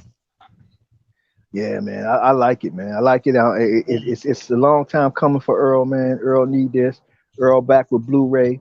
Uh, he didn't had a rebirth, you know, of refocusing of his career, which was a blessing to him, you know, because, you know, by his own admission, man, you know, certain things he started to do by letting Blu-ray go and being a little less disciplined led to the accident, and now him refocusing himself, his life, to his family and his sport, and rededicating himself. That's a danger to anybody who wants to get in the ring with Earl Spence. You know, you think Earl was good before? Watch Earl moving forward. The best of Earl Spence is yet to come, y'all. The best is yet to come. All right. Yes, Well, sir. you know, and let me say one other thing, you know, because you got Bud out here, you know, he been just jaw jacking like hell. You know, he's him and fucking Ryan Garcia, they just yak and Tiafimo, those three fucking guys, just blah blah blah blah blah all fucking day. They talking more. They have increased their stature more by their mouth than anything they have ever done in the ring. You know, maybe Tiafimo a little bit because he got that win, but other than that, it's all been about the mouth, man. They talking all this stuff about everything like that, and Bud talks things about Earl, and like he really wants this smoke and everything like that. But Earl put it on the table, man. 40. If you, I'm beating all these guys, man. If you want to jump the line, take 40%. We can get it on. He never takes it. So when people start going back and forth over that dumbass duck conversation, it's fucking clear. It's only one guy fucking ducking. He not even fighting contenders no more. Here's a guy who has a belt who doesn't even have to fight top contenders. He don't have to fight them. Meanwhile, you got another guy over here. They got all these mandatories, all these top 5 welterweights he's taking on back to back to back. He'll have a car accident, come out and still take on the top 5. A guy who Bud Crawford refuses to fight. He won't fight Danny Garcia. And let's take it back even truthful more than that. Let's go back to when they both was at 140. Who was the guy who really cleared out 140? Was it Bud Crawford or was it Danny Garcia? Danny Garcia is the guy that fucking took on the killers up at 140. Hey, He cleared that motherfucker out, and Bud came behind him. He fought Vonis Monterosian and them guys. He didn't fucking fight them dudes. hey, I said the same thing. Terrence Crawford didn't fight Matisse. He didn't fight them. Danny Garcia went to Matisse, yeah, that's it. Matisse. Yeah. You know what bothers me the most? I don't know if y'all ever thought about it. What bothers me the most is how the hell did he get a shot at Earl before you, Crawford? How the hell did you let Danny beat you to the punch? How? And I'm not saying Danny had no business being in there. It's just how the hell did you let him beat you to the punch? Yo, it's crazy. You can't make this up, man. Can't make this up. Yeah, he should have fought Danny Garcia, man. Danny was his mandatory same time as he was mandatory for Earl Spence, just like Shawn Porter is now. He's mandatory for both of them. But as you can clearly see, he's perfectly fine with sitting on his ass and let Earl fight all them guys while he fight nobody. You know, Earl's getting in ring, knocking off rounds with these fucking guys, and this guy standing on the sideline hollering about how he don't have to do nothing, and they don't. I'm just better, and I was at 140, and I'm this, and I'm just that, and I'm in there, and you got a bunch of fucking suckers out here that's eating that bullshit. I mean, come on, man. I respect a lot of these guys, man, but on this shit right here, and I mean, it ain't a personal. It's about the issue. This some bullshit. That's some bullshit, man. Tell it, this shit. Oh my god, man. And what world does it make sense for this guy who has been at 147 for what, 3 years now? Name me one top 5 fucking welterweight he has fought yet. Nah, can't do it. Can't do it. Of course you can't, because he ain't gonna fight none of them motherfuckers. And it's cool with a whole fan base of motherfuckers. Just like this cool with a bunch of Canelo fans that he don't fight fucking Jamal Charlo. And that's the problem with the sport of boxing, because the whole momentum should be the other way. Like if I'm a fan of a fighter and I'm saying I like this dude and I think this dude this and that, and I hear another motherfucker in the same division talking about this other guy he think is better than my guy, well, the first thing I'm telling that motherfucker is, well, look, man, I don't think so. My boy gonna die, and he gonna talk his talk, and we gonna put some money down. That fight gotta fucking happen. That's what the whole sport is about. If it don't happen, what is you doing? You know, that's like a bunch of cowards talking shit. Yeah, I'm gonna beat you. I'm gonna do all that. Let's fight. Well, you didn't. Man, get the fuck out of here. Fuck out of here. That's bullshit. That's bullshit. Shit. This motherfuckers out here will fight you for free over shit like that. And these motherfuckers getting paid talking this stupid shit, man. Come on, bruh. We can't stand for this stupid shit. And then people after people talk about, well, I'm not a fan of a boxer. I'm a fan of the sport. Man, that's another fucking lie that they're telling everybody. Nobody comes to the sport of boxing merely for the sport of boxing. It's somebody that was in the fucking ring that you saw that gadgeted your attention and made you watch it and watch it again and a motherfucking again. That's how you got in here. So don't tell me your loyalty is for the sport. Your loyalty was to that fighter first. Now they want to come up with this con game about, oh, you a fanboy. You a fanboy. No, that's some old punk shit y'all talking. Because the reality is you are a fan of a fighter. Just like I like the NFL. I don't like every team in the fucking NFL. You know, I'm a Cowboys fan for sure. That's what it is. I love the sport. I'm gonna watch everybody who play, just like I'm gonna watch everybody who fight.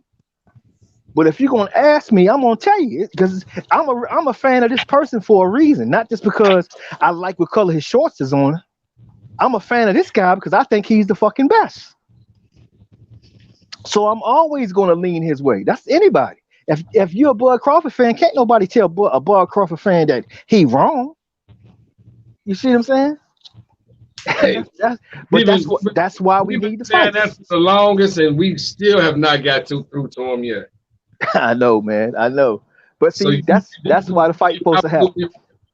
You're absolutely right. Yeah, man. So, you know, I mean, hey, man, we love the sport. We just want to see the big fights, man.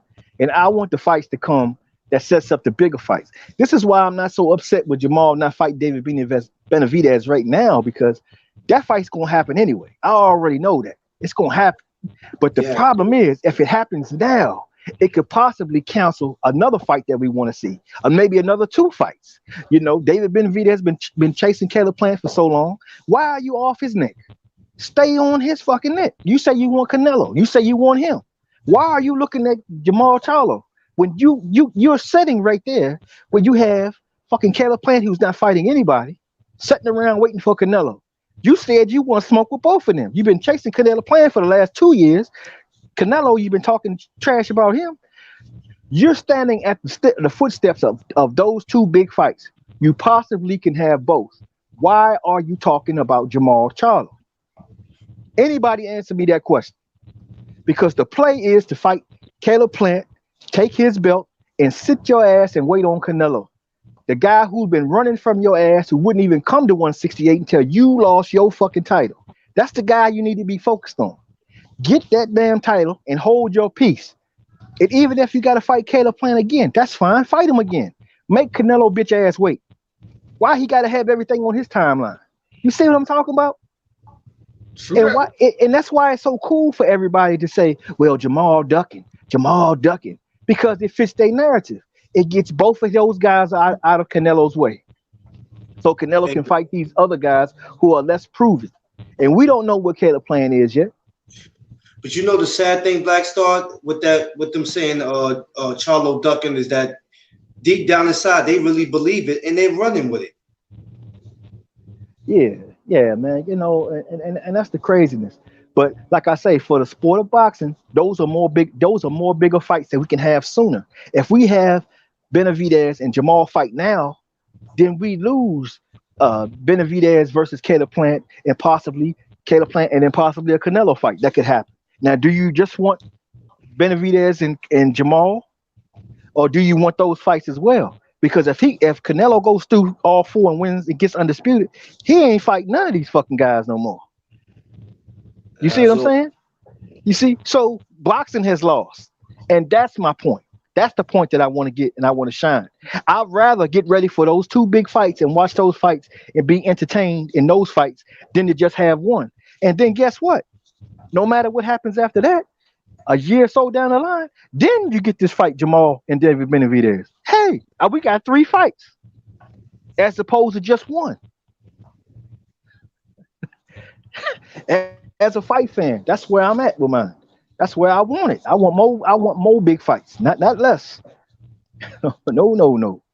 And that's the whole thing. And it goes the same for Jamal. He should be, and he did. And made a fact, Brian Custer, in that Brian Custer interview with Jamal, he put it out there. And he said, hey, man, Caleb Plant, he's out there at 168. He ain't got nobody with any interest in fighting him.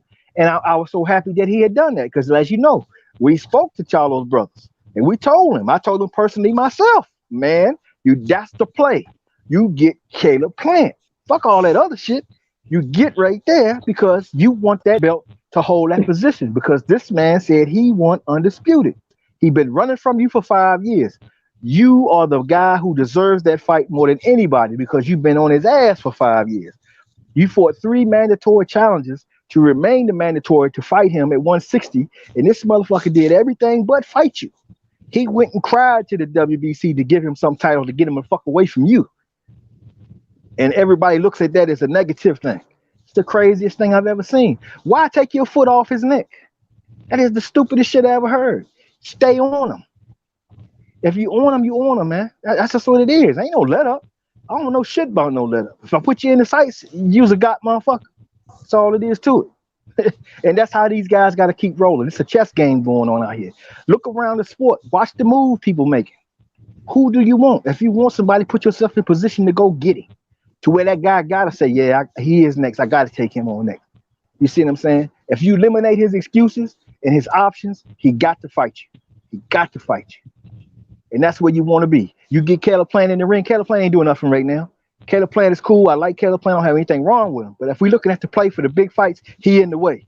One of y'all got to go get him. Either David Benavidez, Jamal Charlo need to be on him right now. I'll be in Tennessee looking for his ass now. It has to happen. It has to go down, man. If you want Canelo, that's the only way you're going to get him. Because he's already told you his game plan. He laid it down for you. You know what's up. You say you want him. Come on, man. This is clear. You shouldn't be talking about nobody else. That's the play. And Caleb Plant is just sitting there waiting on him. Why ain't, you know what I'm saying? You still a champion. You should be trying to fight somebody too. You gonna let him have a fight in between y'all fight, go through that train, fight that, get sharper, and then have another training camp, and then fight you while you coming in after a longer layoff? You need to be active as well. So all this is good for boxing. More fights, more big fights. You see what I'm saying? So why not? These guys need to go do that, man. And then that would be, and if one of those guys won that title against Caleb Plant, that would make that whole 168 that much more better. And if Canelo was able to still win that, that would make his victory even more sweeter. And I would have to give that man all the props in the world, and I'd be happy to do so, just as long as it provides me with the fights I want to see. That's all I'm asking. That's all I'm asking. I want the fights, man.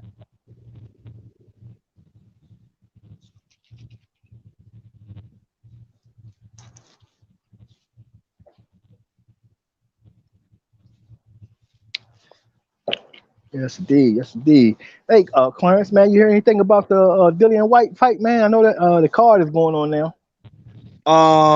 Actually, I'm going to tell my good old wife to throw it on now. It should be getting ready to start. Yeah, they said it should be starting probably about 10 minutes, bro. About 10 minutes, but the main event is Main event, yeah. Yeah, because you got to remember they're not here. They're in Oh they're not in man, the U.S. come on, Povetkin. You got one more in you, good boy. You got to get him, Povetkin. Come on, man. You did such a great job last time, man. drop that shoulder, bring that motherfucker uppercut in, man. Catch him on that chin one more time, man. I'm so sick of Dillian. I can care less how this fight goes. I just want to see him punish him. Now I want Povetkin to win. I don't give a fuck how. Just win. I can't stand Dillian White. That at all, not even a little bit. I want that motherfucker. I want his back of his motherfucking neck to hit the canvas 4 times when he land on that You know what motherfucker. Dillian reminds me of? Dillian reminds me of that dude on the block that keeps talking shit, and then he's been knocked out before. Yeah. Oh, he doing some whole shit on the street, and he walk around talking like he that dude, you know? Them type motherfuckers. That's all good, man. Povetkin gonna handle that though. That'd be awesome, man. And you know, because they already putting out there, oh, Deontay Wilder has to fight him before fighting Tyson Fury. Man, miss me with all that dumb shit. Don't nobody need no tune-ups, no warm-ups, none of that shit. Both of these motherfuckers ain't fought. Schedule a date, get your ass in training camp. Let's go. Fuck all that other shit. Fuck all that. I need tune-up. I gotta do this. Tyson Fury did this shit last time. I need to fight. I gotta have some tune-ups and all this shit. Fuck all that tune-up shit. Get up in the fucking ring and get tuned up. That's what you need to do. Get on in that motherfucker and get your tune up, and then you take your ass on home. Ain't nobody got to do all that. Ain't neither one of y'all fight. This is even as it can be. All these excuses, man. And then arbitration need to come on too, man. Shit been going on too long. This shit ain't crazy. Yeah, all these venues are opening up now. You know, it's time to get it cracking, man. Let's go. Let's go. Yes, sir. Yes, sir. Yes, sir. Oh. Hey, fellas, y'all just give me a second now. If I'm muting my mic, that's only because I don't want you to hear me talking in the background, but we're about to get this fight on, so just give me a second. That's good, brother. That's good. Appreciate you, man. For sure. For sure, man. Yes, indeed, man. Yes, sir. Indeed. Yeah, man, it's a good nice Saturday, man, on Clutch Studio with my brother Basement Boxing Talk, man. Man, everybody in the sound of my voice, man, to hear my brother, man. Subscribe to my brother's channel, man. Let's spread the word. Let's grow this thing, man. Let's make this thing bigger than what it is, man. Just not for us, for the sport of boxing, man. Because we just like to have genuine boxing talk. And we ain't around here biting our tongues to say something to be politically correct or appease any fighter or whatever be the case. Today, I'll say a whole lot of positive things about Earl Spence. Earl fuck up tomorrow. Earl gonna get it like the rest. Because I don't discriminate. I don't care. I want fights. You know, that's what we need. And the guys got to move like that. You know, once you start seeing a fighter move a certain way, then also he changing the way he's moved. He's no longer the same fighter anymore. And once you lose that, you lose your edge. And I mean, the great, marvelous Marvin Hagler, you know, pretty much summed it up when he told everybody. He said, man, it's hard to get up in the morning when you're sleeping in satin sheets. You know, it's a difference. You know, it's one thing to win the world title, but it's another thing to keep it. And you got all the killers coming for you. So you can't get up there and then get lax. You got to go up there and get harder. And that's what we need from champions, man. And Earl has never shied away from top competition or anybody. If you call him out, you got to fight, man. And that's what I appreciate about him. The Charlos too. I know a lot of people want to dump on Jamal right now because of David Benavidez comment or whatever, but whatever for that. I explained to you just a little while ago how that fight is something that's going to happen anyway. So ain't nobody ducking. It is prolonging it. The fight ain't going to happen today, but it will happen tomorrow. You can guarantee that. But as far as right now and the business that's on the table, they need to be focused on Canelo Alvarez. If that's the top dog, that's the big man everybody's been talking about getting. Go get him. What are you in the sport for if you don't want the top dog? I don't want to be in the NFL and play shoot. But what's the worst team in the NFL, man? The Jets. I don't want to play the Jets. I want to play the Tampa Bay Buccaneers. Right. Ain't no glory in beating the Jets. The glory is in beating Tampa Bay, and that's what I want. Or I'm wasting my time. Why am I putting my body through all this? Why am I watching my diet? Why am I abstaining from certain things, living a certain lifestyle, staying in the gym, being dedicated, going through all that? Why am I doing all that if it's not to be the best? Exactly. And nobody's talking about the fact that David Benavidez was offered a title shot at 175, and he turned that motherfucker down immediately. And we already know he's struggling to make 168. So it's almost like he's going to be at 175 soon any fucking way. So why would you turn that down? You see? Nobody's talking about that because that's not the popular thing. The big thing is that they must call Jamal out because Jamal has to look a certain way. Well, if Jamal was having a chick with somebody at 154, they wouldn't be seeing it the same way. He's the guy that has the championship. He's the guy that got something to lose. David Benavidez don't got nothing. You mean to tell me you're going to let this guy take you off the focus of fighting Caleb Plant, another champion in your division that you've been beefing with for years, and Canelo Alvarez, the two biggest fights that you could have in your career? You're going to turn both of those down for Jamal right now. Tell me how that makes sense. Somebody needs to make me know how that makes sense. You see? Hey, okay, listen to this. For David Benavidez, his defense, the thing of the matter was, he tried to go into defense to say, almost like Earl, where he wants to be undisputed at 168. Mm-hmm. Nothing wrong with that. And so I guess he's saying that he want to stay at 168. And he went to Big Bear. He said it was the best training camp that he had. And he believed he could stay at 168 for another 2-3 years. See, now this is the thing. Now, has he proven that? I mean, he just showed us that long ago that you can't even make 168. So we know he lost his belt to the scale, and when he came to the fight he just had, he did make weight. Actually, he was underweight. He was 167.6. He didn't have a belt either. So I don't. There ain't no giving up off of that. You had the strap on your way. You talk about undisputed, but you're not doing what you need to do to become undisputed. That's on him. And he got to take that on his own chin. See, everybody want to give everybody their coming up, but that's where he fucked up. Now, if he came in and did the right thing, will we even be talking about Canelo right now? Well, we all know what Canelo said he won't fight another match. Yeah, I want to see Canelo fight some of these guys that he say. And how come everybody has to tell Canelo, man, you need to fight Jamal? Mike Tyson told him that. Bernard Hopkins told him that. Oscar De La Hoya told him that. Everybody's telling him he needs to have this fight. He needs to do this fight. But they, and more time keeps passing. These guys that keep telling him that, he starts getting himself away from them. He got away from Oscar. He got away from Bernard Hopkins. He's over here now. Can I explain that to you? Go ahead, bro. The same way, like they say with your boy TC. Everybody gave him their props, their flowers before their time. That's a good point. That's a good point. Everybody gave Canelo his praises after the Floyd fight. Yeah. Especially after the Triple G fight. Oh, he's Hall of Fame. He's Hall of Fame material. He's Hall of Fame material. Mm-hmm. That's true. So all of a sudden, he think, okay, shit, I can do whatever I need, whatever I want to do, fight who I want, and I'm gonna make it to the Hall of Fame. Exactly. I Now, just now, now here. undefeated, pick and choose who I fight. The same way with TC. Mm-hmm. Everybody gave him his props at 130, 135, 140. Which, like you just said earlier, he didn't actually clean up 140. 140 was given to him because Danny Garcia fought all the top competition at 140. Yeah, he took the killers out of there for sure. You're right. But guess what? People gave TC his props. Oh, Mm-hmm. he Hall of Fame material. So He- now yeah, he moves up to 147. He gets one belt. He fights one bum, gets a belt, defends his title against a couple other bums.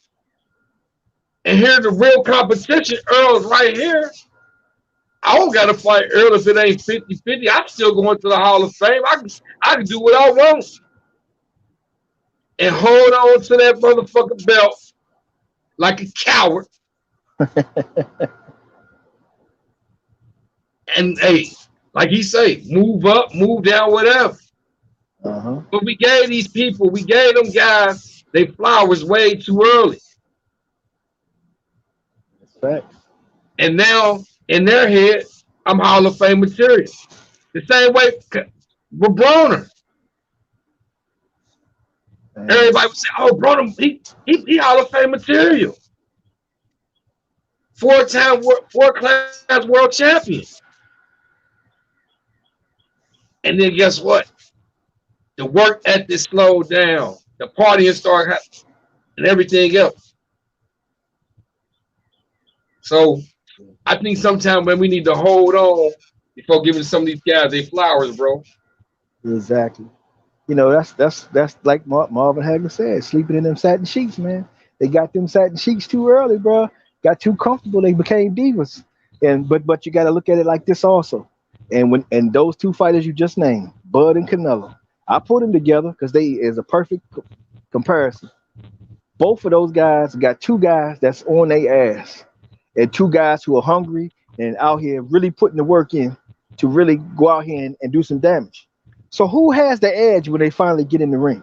Is it the little prima donna who goes in and thinks they're a beauty queen, or the fucking guy who's a wrecking ball that's gonna go that wants to go out here and knock walls down to get to your fucking ass? Who got the edge in them fights? You know, I mean, there's something for people to consider when they think that Bud Crawford is even going to provide any resistance to Earl Spence, because that's not a fight. I don't care what anybody says, it's not a fight. He's going to get fucking murderized in that goddamn fight because. And I'll give you a example. Bud is a pot shot. Bud is not a consistent puncher. He's not somebody that likes to work like that. He don't work that way. He likes to think. He likes to plot. He likes to strategize, catch you. You know what I'm saying? He wants to be like that. Earl is the opposite. Earl is just gonna hit you with all type of shit, and he's gonna do it so much that you can't take the veracity of what's coming to the point where if you're trying to think, you can't fucking think because you're gonna have to react. You know why? Because he's gonna be in his ass. Bud ain't fought nobody like that. Go back and look at Josecito Lopez Jr. If you think that Bud is all this great, he didn't look so hot in the first 9 rounds. And that guy is a subpar fighter compared to Earl Spence. He did not. He got the stoppage in the 12th round. Fight was damn near done. He got it fine. You can lean on it if you want to, but that was not an easy fight for him. Calvinoculus was not an easy fight for him. And when you put him, you have to go out there in the ring and you have to put your opponent in positions where he's not comfortable. And can't nobody make Bud Crawford more uncomfortable than Earl Spence Jr. And that's just facts. And if you can't see that, then hey, come with me when I put my money down and make sure you put your money the other way so I can get your motherfucking money too. Thank you. Hey, I just want to play something for the people, right? We all talking about how everybody want this fight to happen. Just listen to what Snoop Dogg got to say. Snoop, okay. Words that you got two great champions that's not fighting each other. It's always like that in boxing. You always got some, intricate things going on that stops the fighters from fighting each other. Then they get old, then you don't want to see them. While they in their prime and they young and they fresh, Make them lock up. If you lose, you get a second fight. If you lose, it's a third fight. It's a rematch trilogy, all of the above. You know, that's what great fighters do. They mix it up. I come from the era of Hearn, Actor, Ali, Frazier, Sugar Ray Leonard. You know what I'm saying? Like, what fighters got in? Like, we put them in the cage. We gonna lock up. Who do you think will win that fight? If it ever happens. I don't know, because that's a great fight. It's gonna be a snap type of fight. I don't even think I just would love to see them two fight, man. I'm a fan of both fans. It's impossible. Just what would you think if Tank and Ryan ever lock it up? I know you had Tank just became a champion. So what would you think if those two locked up? Who would win that fight? You know, I'm in Tank.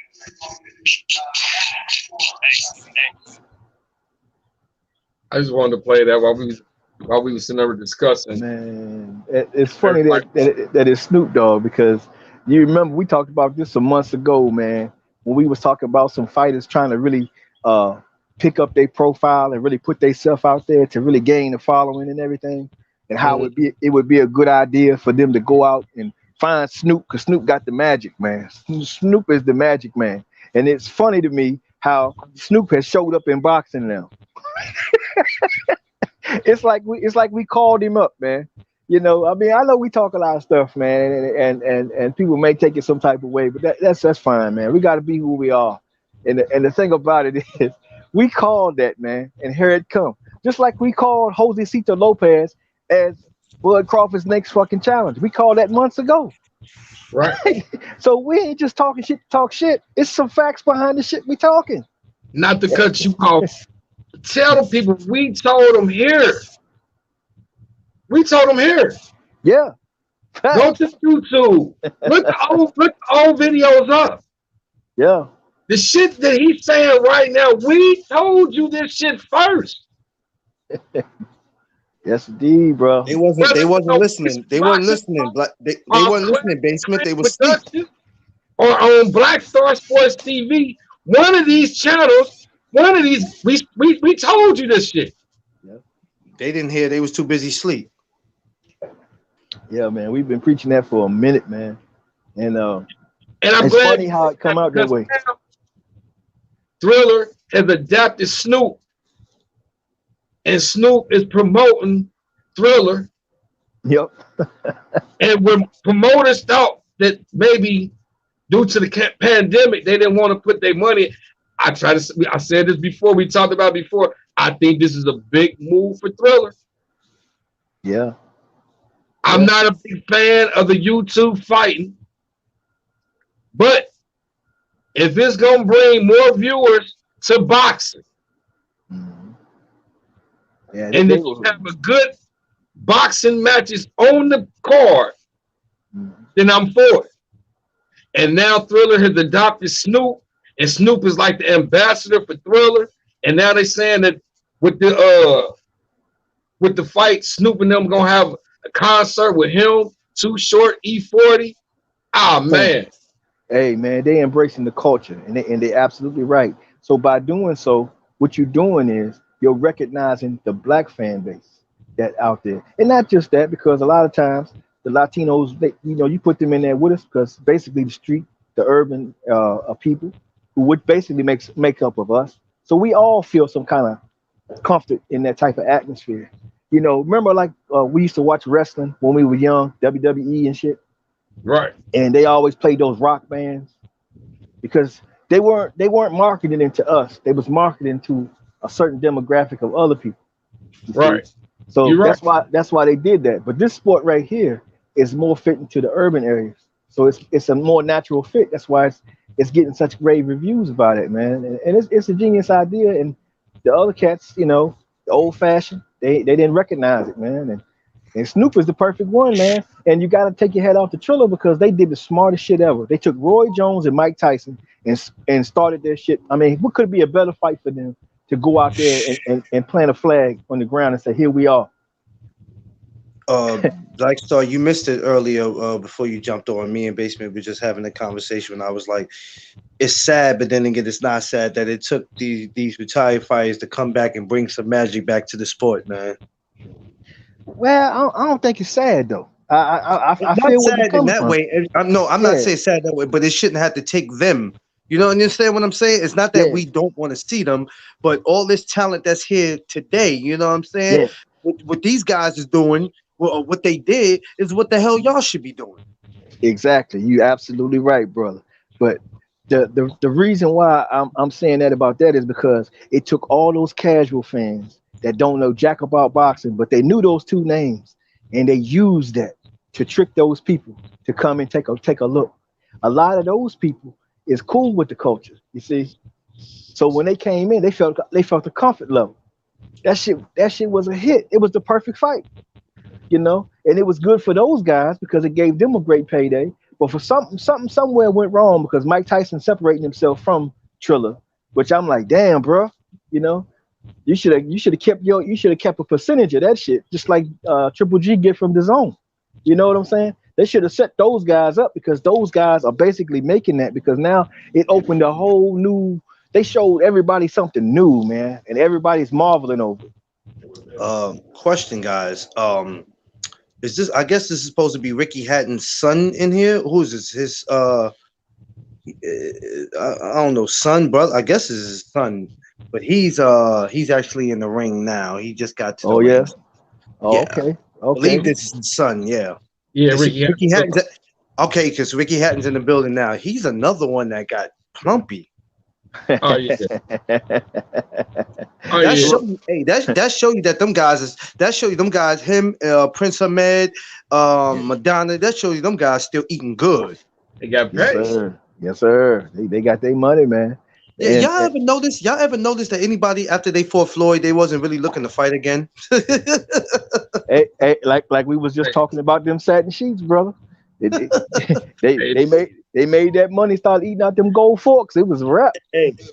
Andre Bird, yeah, check it. Like when Andre Birdo had his fight with Floyd, you ain't heard nothing else after that. It was quiet. hey, but Berto might be fighting Keith Thurman. Keith Thurman. Yeah, that's the Keith, word on the block. now yeah.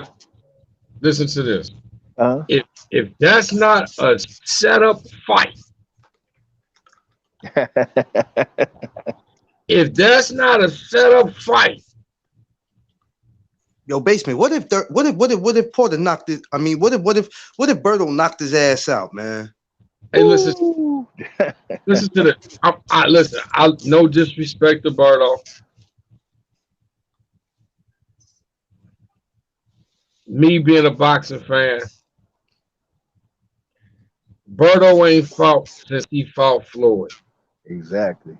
Which was like 2015, 2016, I believe. Listen, that was 6 years ago. Let me speak this one out. Black Star talks so much shit about Pacquiao not fighting in 2 years. Yeah. Yeah. Andre Berto come in the ring, even though he works out, he stays in shape, he looks great, cool. But he still has not been in boxing shape. Yeah. For him to get in the ring with Keith Thurman knocks him out. He better knock him out. Okay, so let's say if he doesn't, what does that say about Keith? Man, If He he can't needs get to that job retire. done. it don't look good, bro. It don't look They good. both need to retire. Hey, but he did not cut the ponytail off. I'm a new man, so let's see how much of a new man he is. Listen to this, man. Andre Berto ain't doing it for money, man. He with Al Heyman. He one of Al Heyman's first fighters, bro. Yeah. Facts. Yeah. And I believe he's still eating off the Floyd fight, if I'm correct. Man, listen. Andre Berto was one of Al Heyman's first fighters, bro. He always gonna eat. He know how to talk. He commentates. He ain't got to call Al Heyman like, hey, let me get up there and talk. Al, they calling him. Hey, Berto, you want to talk or we need to go get somebody else? Ain't that crazy though? He's the number one guy that everybody can say what happened to him, but that's Guess true though. what? You never got to worry about both. You never have to worry about Berto being in a messed up position. He always gonna eat because that always was our top dog. Because guess what? He always stayed loyal to Al. Yeah. Yeah, man. See, Broner talks about it all the time. He stayed loyal to him. That's how Broner get the fight. And anybody think that Berto ain't got no money, they tripping. He out here good. He good. He Hey, good. hey, he could be adding on to the stockpile, brother. Listen, I looked at the interview where he said, after that Floyd fight, I went and bought my mama a new house. Yeah, that's what's up, man. That's what's up. Shoot. Hey, but we all agree Keith Thurman should be fighting a better competition than Andre Berto. Berto, Yeah. Somebody at least No, that's been no, out you know there. what? I don't mind. I don't mind. Two Florida cats. I don't mind. I mind because guess what? Keith Thurman is the same one that told Earl Spence, "You better not duck me, son." He the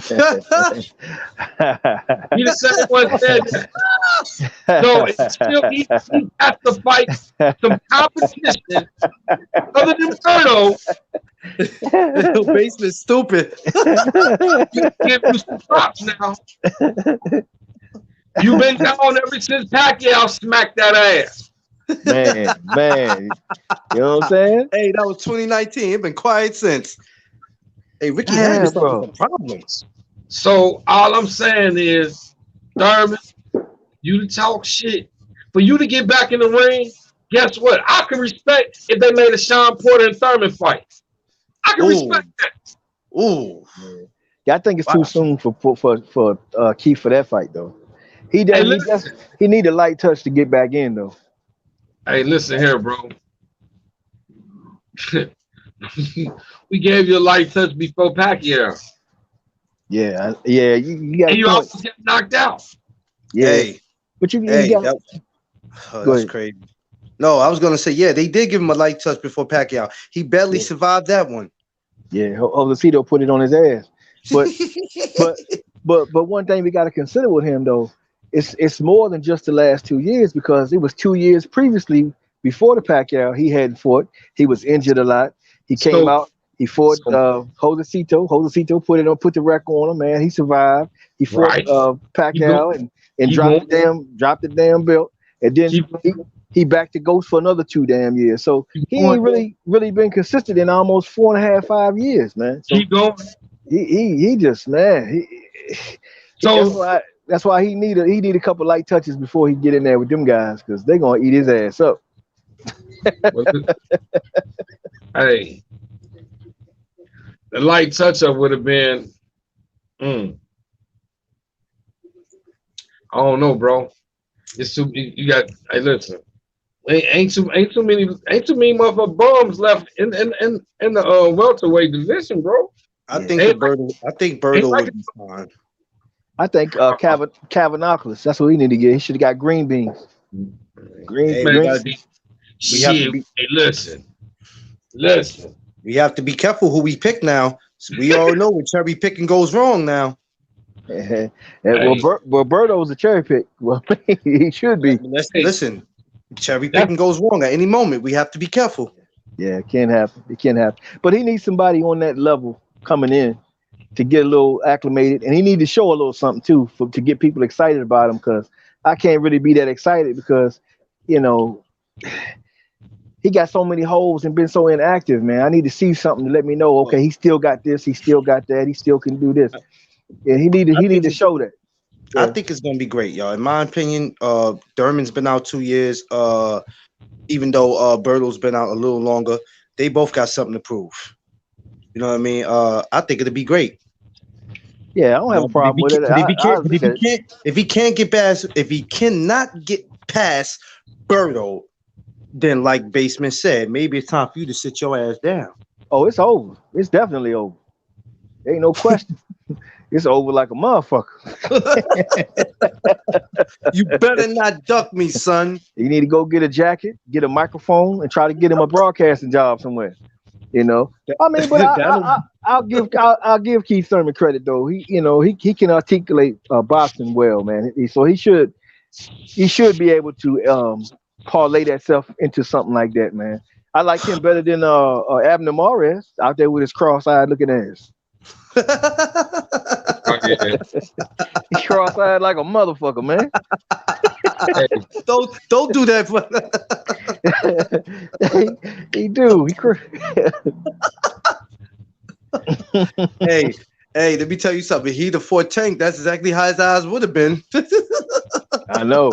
Goddamn sure would have been shit. just ask, just, just ask Cruz. it been it been like on next Friday when his brother said, "Man, I'm gonna knock one of your fucking eyes straight."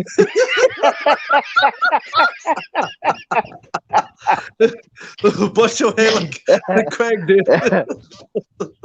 Man, I told a Hey, motherfucker man. that shit one time, bro. I did that shit one time, man. With a dude one time was talking some shit, cross-eyed looking motherfucker. I told him that same shit.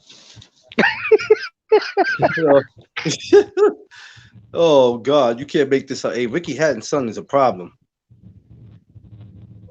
Uh-oh. He got this guy. He got this guy in here looking real tired. Black Star done fell off.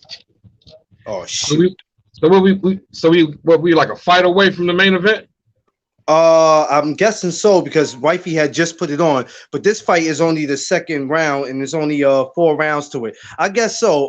It should be because it should be. No. If we probably get so that's a 4-round fight. I know they're gonna have probably a 10-round or another championship fight before that one.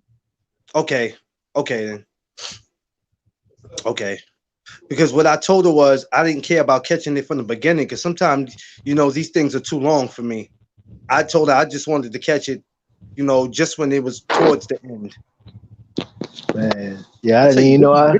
Ricky's son looked just like him, boy. Right. Man.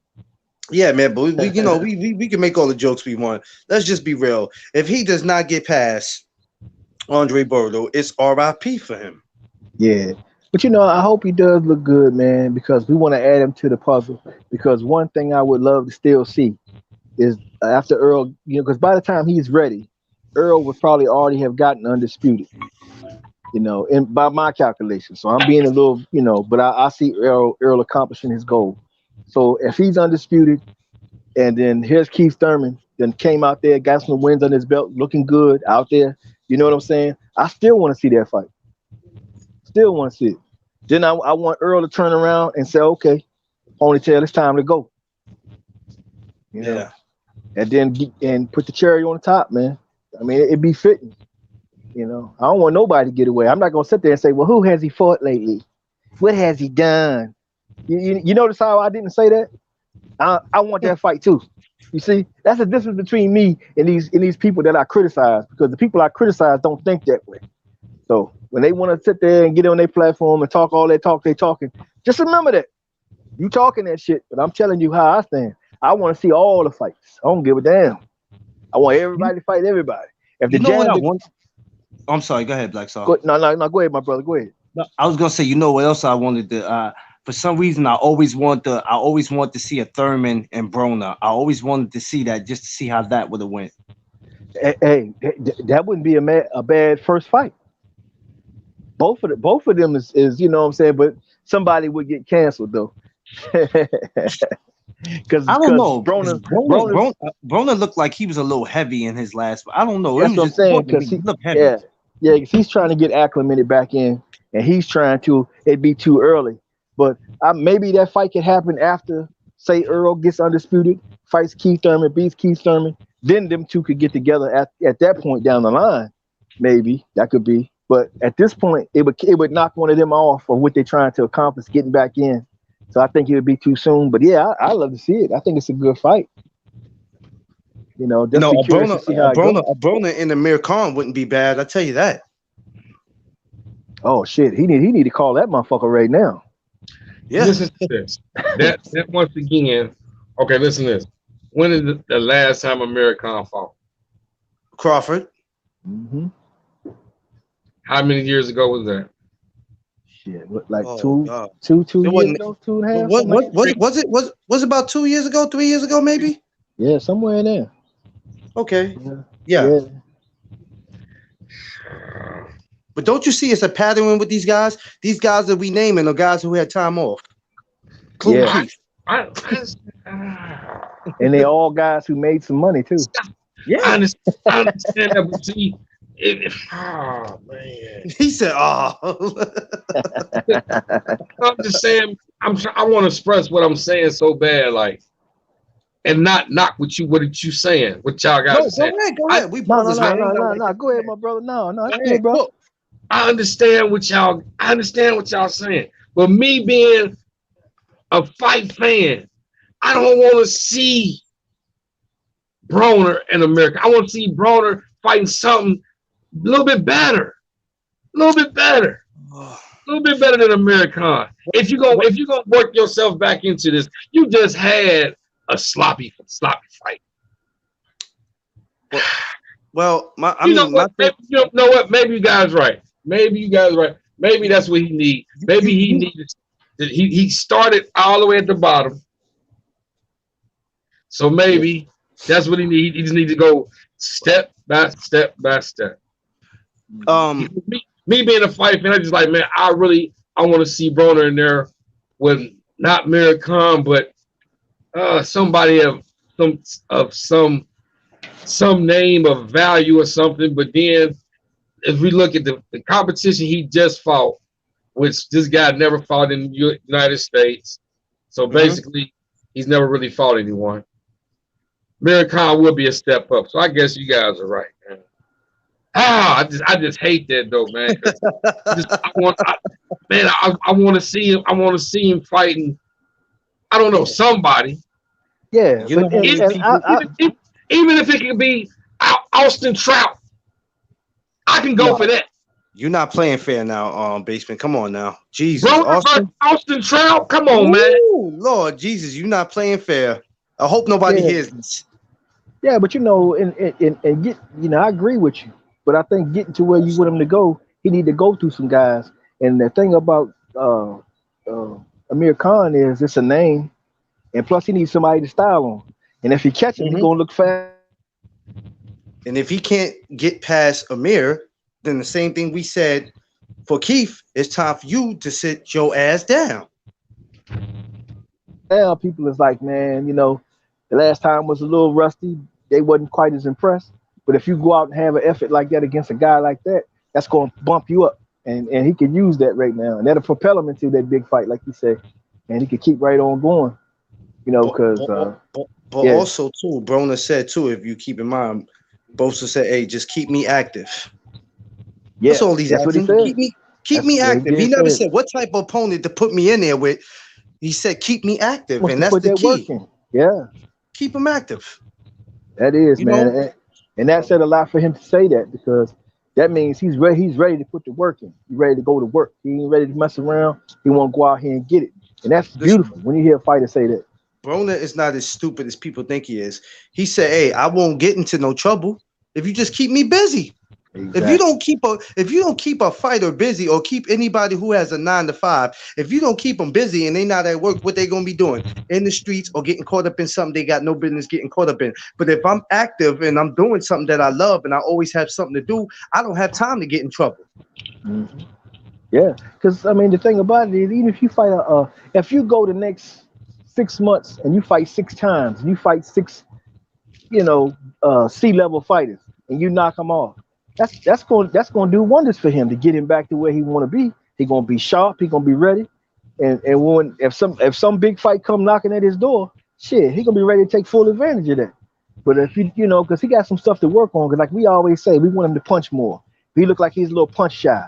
Well, if he go through some fights like that, he can build that confidence back up and get to that subconscious where he worries about that, and then you'll see him release his hands a lot more. And then, man, if that happens, you're getting glimpses of the old Broner, possibly, So, like you said, and if he fight once a month, man, hell, I don't care. I see him fight anybody. If he gonna fight, shit, I'm interested. Why not? I think more fighters need to do it that way. Cause hell, remember, when Mike Tyson went on his march to the title. Shit, he fought every month. Yeah. Yeah. Okay. Not to cut you guys off. They got another show coming on here at Clutch Radio. We're gonna bring this one to an end. Hey, where they at on the fight, Clarence? They're already at the end already.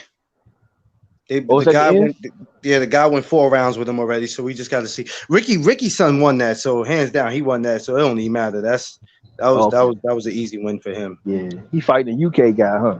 Yeah, once y'all jump on with me, y'all will be able to see it. I'm gonna actually get my charger so when y'all video chat me, y'all can see it. Okay.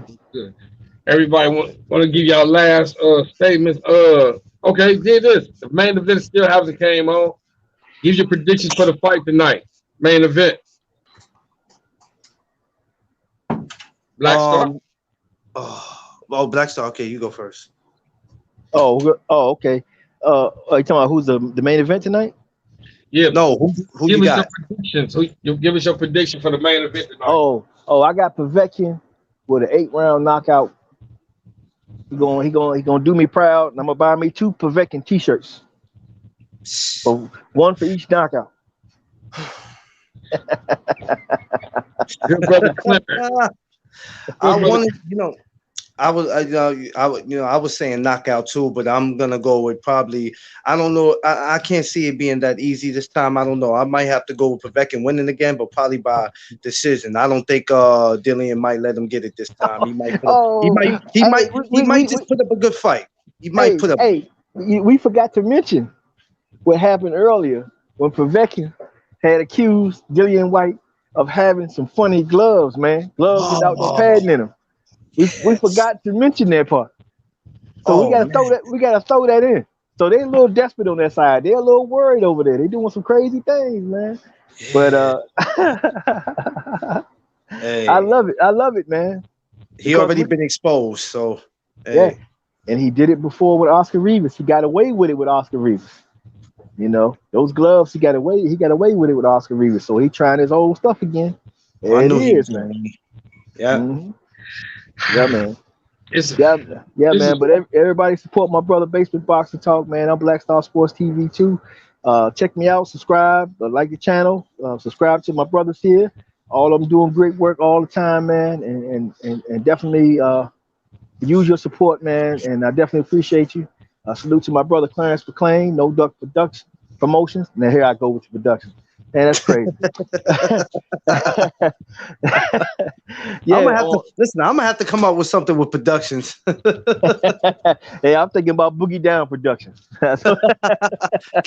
KRS want to sue me. I can't. Yeah, man. But support my brother No Duck Zone podcast, man, and McLean Promotions on Facebook. Check him out, man. He's gonna be showing a little bit of that fight today, man. So go check him out, man. Put a little something in my brother's Cash App, man, for putting that fight on there, because it's a paid fight, so he putting it on for free. So show just a little love, And my good brother Basement Boxing Talk, as you know, Plus Studios, man, doing his thing, man. Support my brother. Spread the word, man. Subscribe if you haven't, man. Hit the notification bell, man. Let people know it's out here, because we grinding, man, and we ain't gonna stop. We just gonna move forward. That's all we know how to do, and that's where we are with ours, man. And thank everybody for support. Appreciate you. Good brother Clarence. Salute to the panel, salute to the chat. Please check both of my brothers out whenever y'all can and smash that like button. Like my brother told you, you can catch me on McLean's Promotion. Catch me on the No Duck Zone. I got some merchandise I actually will be receiving next week. So anybody who's interested in a t-shirt, mask, I got some hats coming actually next month. Anybody interested, they more than welcome to hit my Cash App. I will be putting my Cash App up when I go live, and you will definitely see it. But Basement, I love you, thank you for always having me on here, brother. Appreciate you. Yes, sir. Hey, I like to say, I thank both of you good brothers for coming on the show. Hey, without y'all, man, the show wouldn't be complete. I want you to go out there and support my brother Black Star Sports TV 2. Remember, I said 2. Don't forget the brother Underrated as well. My bad. Oh, yeah. My brother Underrated. Yes, forgot. Almost forgot for a second. Underrated one, the #1 grinder. Please support them, y'all. Don't forget the underrated one, the #1 grinder. #1 grinder. I can't do it like him, brother. Go to his YouTube channel and subscribe to him. He's not only talking about boxing. This brother cooks food. He shows you how to prepare the meal, your meals, everything. He talks about everything. Best kept secret on YouTube. Facts. Go to Underrated, man, and subscribe to his channel. Hey, he talks a lot of other stuff other than box. And we got my good brother Clarence McLean. Go to his channel. Instagram. Facebook. Facebook. My bad. He on Facebook. He on Instagram. He on all of them. McLean Productions. And look for the No Duck Zone podcast coming soon. Like he said, he got merchandise. Hit the good brother up so you can get his merchandise. Oh, hold on. Came out. Hold on. Yes, indeed, man. Oh, don't forget the Basement Boxing Talk merch as well, brother. That joint's looking sharp too, brother. Yes. Hey, I want to let people know. Yeah. Also, Black Star Sports TV. Hit him up. He got merchandise too. He got coffee mugs. He got all type of stuff. He's just keeping it on the low. He ain't told y'all, but I'm exploiting. He got it all. Hit him up. He got t-shirts. Hey, they on their way. So hey, I'm just gonna go on and expose him. Hey, we got the Basement Boxing Talk merchandise too. We all got merchandise. So hit us all up. We got hats. We got t-shirts. We got masks. We got coffee mugs, ashtrays, coasters, whatever you want. We got it. So like with that being said, I'm gonna go with my predictions for this fight. This is a hard one, man. They two both sloppy fighters. It's like mixing grits and oatmeal together. You know what? Yeah, when Basement give you a prediction, it's good to listen because he be hitting on in Vegas, man. He be making money off it. What? I'm glad you said it. Before we end the show, go to last week's show. I told you guys, 7th round, Ortiz. Once again, 7th round, stoppage, Ortiz. Was it 7 rounds or 6 rounds? You said that was 7th round. I told you, go back to the show. I said the 7th round. Brother Mike 202 was in the chat and said, Basement, you always saying 7. I told you, Mike. I told you, Mike. Man. Yeah, man. Basement be hitting, man. He be hitting on them predictions. That's why I'm gonna start betting. I need somewhere I can start betting on fights, man. So I can two sloppy fighters. Yeah. Provoking and 10. Yeah. What the call is, brother. Provoking and 10. Say 10? And 10. Yeah. 10th round. Man.